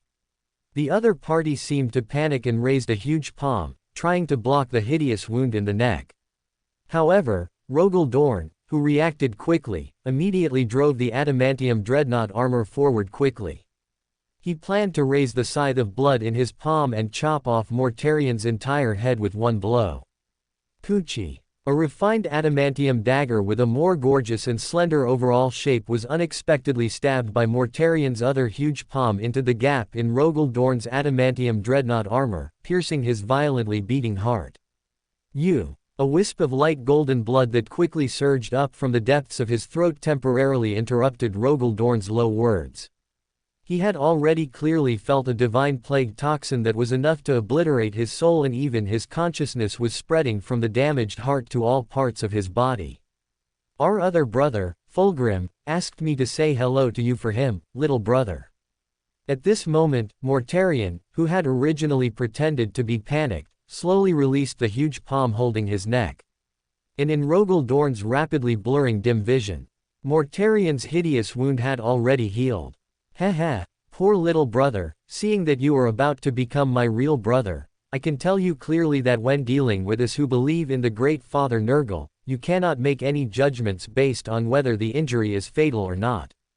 Oh, are you also wondering why the divine plague that was completely destroyed by you and that damned false emperor still exists in the material universe?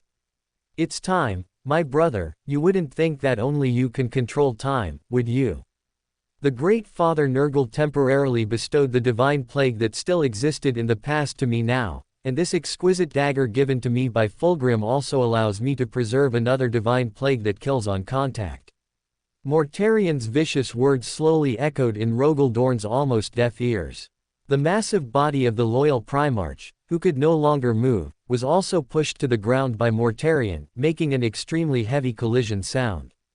Rogel Dorn, before you die, take a good look, maybe you will indeed become my real brother in Father Nurgle's garden, but before that, I want you to feel what despair is. Mortarian, who was carrying the scythe silence in his palm, quickly greeted Guilliman, who was roaring in grief and anger, without looking back. And soon, Guilliman, who was constantly enduring the repeated attacks of several great unclean ones, would eventually embark on the same path of death as Rogel Dorn. The loyal Primarchs were doomed to lose. Pung! As another batch of the God's Plague, carefully preserved by Mortarian, was forcibly injected into Guilliman's body. The skin exposed on his body rapidly blackened and festered. His entire massive frame, like that of Lorgar just moments before, became numb and powerless, unable to move. He could only kneel heavily on the ground, propping himself up with the Emperor's sword, its golden flames flickering weakly. More intense gasps echoed from his corroding throat. At the same time, both the Psykers present and the vast fleet in the frigid void were filled with anxiety at the successive falls of the two Primarchs. Even though Rogel, Guilliman, and the others had foreseen the current situation and the overall circumstances, the concern of Jean's sons for their Primarch fathers wasn't easily dismissed. Dee. At this moment, almost every ship's bridge and the numerous tech priests wielding augury scanners immediately detected that the warp index on the surface of the Yax system was rising rapidly. The warp storms that were already raging everywhere became even more violent and gleeful. If anyone could look up at the starry sky during a break in the intense battle, they would quickly notice that the distant stars, emitting faint glows, were rapidly disappearing. More accurately, the Yax system was being dragged into the depths of the warp by the power of chaos, heading towards Nurgle's garden. As a result, Ingethel Felix had no choice but to issue a retreat order according to the plan left behind by Guilliman. Large numbers of mortal soldiers and Astartes began to orderly evacuate the heavily damaged battlefield. Even the massive fleet near low orbit slowly moved away from the planet, to prevent more ships from being pulled into the warp after its complete collapse. At the same time, virus bombs, bipolar torpedoes, planet killers, and other means of extermination were immediately prepared inside every ship. If Primarch Guilliman and Rogel were to unfortunately perish, then the heartbroken Astartes would fight to the death with the Nurgle forces before them. Thump thump. At this moment, Rogel, whose 5 senses, including sight, hearing, and touch, had completely failed, could only feel the faint sound of his remaining Wolf King heart struggling to beat. Lying on the ground, his invisible soul, rapidly entangled by the God's Plague, flickered like a candle in the wind. Endless darkness seemed to be devouring his entire consciousness, leaving him completely isolated and helpless. Dong dong dong. Just then, in the endless darkness before Rogel's eyes, a strange sound of metal chains colliding and heavy footsteps intertwining seemed to echo. The next second, a massive figure, about 8 meters tall, with 2 huge hands wrapped in scarlet chains, dragging 2 corn-grate scythes, slowly came before Rogel. My dear brother, if you would only nod in agreement, you will immediately end the agonizing torment of the God's Plague. Not only can you become a great demon prince, second only to the Lord of Brass and above all the other corn-grater demons, but the corn demon worlds will launch an eternal war of slaughter against the Garden of Nurgle, just to resolve the hatred in your heart. At this moment, Rogel, with a pair of curved horns on his head, blood-red skin bulging with hard muscles, and completely devoid of any human form, constantly wagged his massive tail behind him. He gazed down at Rogel on the ground with an infinitely eager look, and said in a deep voice, "Chi chi chi." Before the other party could speak again, a chaotic sound of wings flapping incessantly arose. Rogel, wearing a set of blue-gold mysterious power armor on a massive body, with 9 pairs of huge wings growing from his back, landed on the ground with a smirk. The other party seemed to be blind to the other, Rogel, nearby. Instead, he quickly walked up to Rogel and stared at the Primarch on the ground, whispering, "Hee hee, you crashed and burned, didn't you? Bad luck, huh? You hate that fatso family to the bone, don't you? What's the point of just launching endless slaughter? Listen to me, killing demons requires striking at the heart. Why don't we work out an incredibly perfect grand plan together? As long as you are willing, I will bestow upon you endless psychic sorcery. All the Tzeentch greater demons will be at your disposal. In this cold and ruthless galaxy, what's wrong with finding some fun for yourself?" However, just as the other party's words fell, in the surrounding darkness, another terrifying figure with purple hair dancing in the wind and infinitely seductive eyes revealed himself. The other party's massive body sat on a throne of flesh and blood, woven from countless naked men and women fused together. In one of his huge hands, with even more slender fingers, he constantly played with the handle of the female throne, which was emitting seductive sounds. "Hee hee, aren't you tired of running around and working for others? Have you ever lived for yourself, even for a moment? My infinitely miserable brother, come to me, you will experience the supreme bliss that countless flesh and blood bodies can experience, constantly releasing the endless desires that have been suppressed in your heart for so long. I can bestow upon you all the complex emotions you need. Do you crave love? I can steal the soul fragments belonging to Zoya from the corpse starch hands and personally knead a more perfect flesh and blood body for you, so that you can be together forever. Do you want the ultimate power? There are countless worlds belonging to us that can be handed over to you to manage personally, making you a powerful ruler above tens of thousands of people. Do you want unfettered freedom? Generous Slaanesh will not force you to do anything for her. Even if you choose to deliberately slack off, she will not make you pay any price. Come, my brother, here is everything you need." At this moment, the terrifying illusions from the 3 chaos gods all appeared before Rogel. And rather than being formless illusions, it was more like a possibility of the future. As long as Rogel was willing to nod to one of them and submit, then the illusory future would instantly become a cold reality, completely replacing everything about Rogel. However, just as another honest and deep chuckle was about to emerge from the depths of the darkness, accompanied by the humming of a slightly melancholic Cadian ballad, it slowly reached the ears of the dying Rogel and the many illusions. A black-haired girl wearing a white dress, with 2 fair and slender feet constantly bouncing between the ground, suddenly revealed a petite figure that could illuminate countless darkness. "Oh, long time no see, big guy." Under the gaze of the 3 chaos gods' illusions, the black-haired girl named Zoya fearlessly walked forward. Looking more lively, she slightly widened her beautiful purple eyes. Her gaze focused on Corn Roach, who had horns on his head and blood-red skin, looking more like a humanoid monster, and she said with a smile, "Haha, you look so ugly. Like an agricultural pest magnified countless times, I really don't like you." As soon as the black-haired girl finished speaking, Corn Roach couldn't help but let out a more furious pant from his blood-stained mouth full of fangs. He was just about to raise a large hand, tightly gripping the corn grate scythe, to chop at Zoya not far away, when the other 2 illusions, emitting low, cunning laughter and joyful laughter, jointly launched an attack, and then forcibly blasted him into the deeper depths of endless darkness. The next second, as fine strands of hair swayed, Zoya, tilting her head slightly, turned her curious gaze to Tzeentch Roach, whose spine was covered with a large number of wings. "Tisk tisk, if the poultry that my grandpa raised and died before had as many wings as you, then I would definitely be the happiest child on the entire agricultural planet.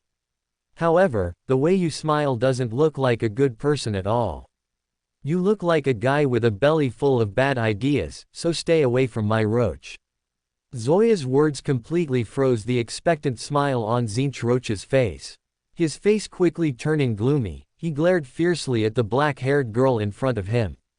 Then, the whole person surprisingly flapped the countless wings behind his spine without looking back, and quickly disappeared into the depths of endless darkness. And you're an even more heavyweight guy. You don't seem to know what genuine emotion is. You just blindly enjoy the physical stimulation brought by countless emotions, and you're not just disgusting, but you also don't respect our female compatriots at all. At this moment, Zoya, with a few beautiful wrinkles slightly furrowed between her fair eyebrows, said mercilessly to Tzeentch Roach, who was sitting on the throne of flesh and blood. However, Tzeentch Roach, whose face seemed to be filled with various emotions, stared at the black-haired girl with a kind of deep, interested gaze. It asked Zoya in a low voice that was impossible to distinguish between male and female. "Pure human child, are you interested in coming here? I can give you and your lover the same treatment." Bah! Shameless! Zoya, whose white dress fluttered in the wind, immediately made a very disgusted expression towards Tzeentch Roach in front of her. She couldn't help but turn her gaze, her eyes filled with infinite tenderness as she stared at Roach, whose huge body had been corroded by the plague god into an inhuman form. Zoya slowly stepped forward, and then directly knelt down in front of Roach. "Be good, don't be afraid, Roach, I'm here. By the way, I also received the flowers you sent me before. Although I can't smell the fragrance, at least they look very beautiful." Zoya, her voice filled with infinite tenderness, gently lifted Roach's head, which was completely exposing large areas of bone, from the ground and placed it on her fair knees. Now, the two of them seemed to have returned to the agricultural planet where they first met, except that the roles between the two sides had already changed. Zoya lowered her head and looked down at Roach, who couldn't even move a finger. She said in a gentle tone, "Of course, the other me also likes this gift very much, so I can only temporarily hand it over to her for safekeeping. I can't carry anything for a long time in this state." At this moment, Roach, who could hear the other party's voice from a soul perspective and could also clearly see Zoya's face, wanted to raise a palm to hold the other party's slender palm. But every time he tried to exert force, it would quickly deepen the plague god's terrifying torment of the soul and consciousness, constantly producing bursts of endless pain deep in the soul. However, the stubborn Roach never gave up trying. Fortunately, Zoya, frowning slightly, seemed to have noticed Roach's reckless behavior at the cost of his life. She raised a fair palm and used her fingertips to caress the bare bones on Roach's head with infinite pity, while the other fair palm tightly grasped Roach's huge palm. "Big guy, aren't you afraid of death? Stop struggling, listen to me. These years, under the Emperor's protection, I have been putting out fires for the Empire everywhere. I am also very busy, so I accidentally delayed a lot of time and couldn't personally see you. I'm very sorry. But I guarantee that when I am free, I will also miss your existence, especially when I know that you have grown into the lord of countless Astartes legions, and are also running around in the cold void for the safety of countless mortals. I know that I have never misjudged you. Of course, there are some things I want to tell you. Being able to bravely appear for the Emperor is Arcadian's ancient tradition, and it is also the fate we have to embark on. So you must not resent any of the Emperor's decisions. After all, it was I who chose to save all living beings for the Emperor, and not the Emperor who used me as a more useful puppet. However, you are willing to denounce the Emperor's actions for me. Although I feel it is inappropriate, I also like it very much. Is this probably a common problem for girls? Roach, to be honest, I never thought that I would become a living saint in Legends After Death, and I never thought that my sweetheart would be a Primarch who drives a spaceship every day to save the galaxy." Zoya, a hint of shyness faintly revealed at the corner of her mouth, winked her purple eyes at Roach, who was close at hand. However, at this moment, her face suddenly changed as if she had just received some information, and she continued in a solemn tone. "Big guy, we don't have much time left. Your Primarch brother is about to fail.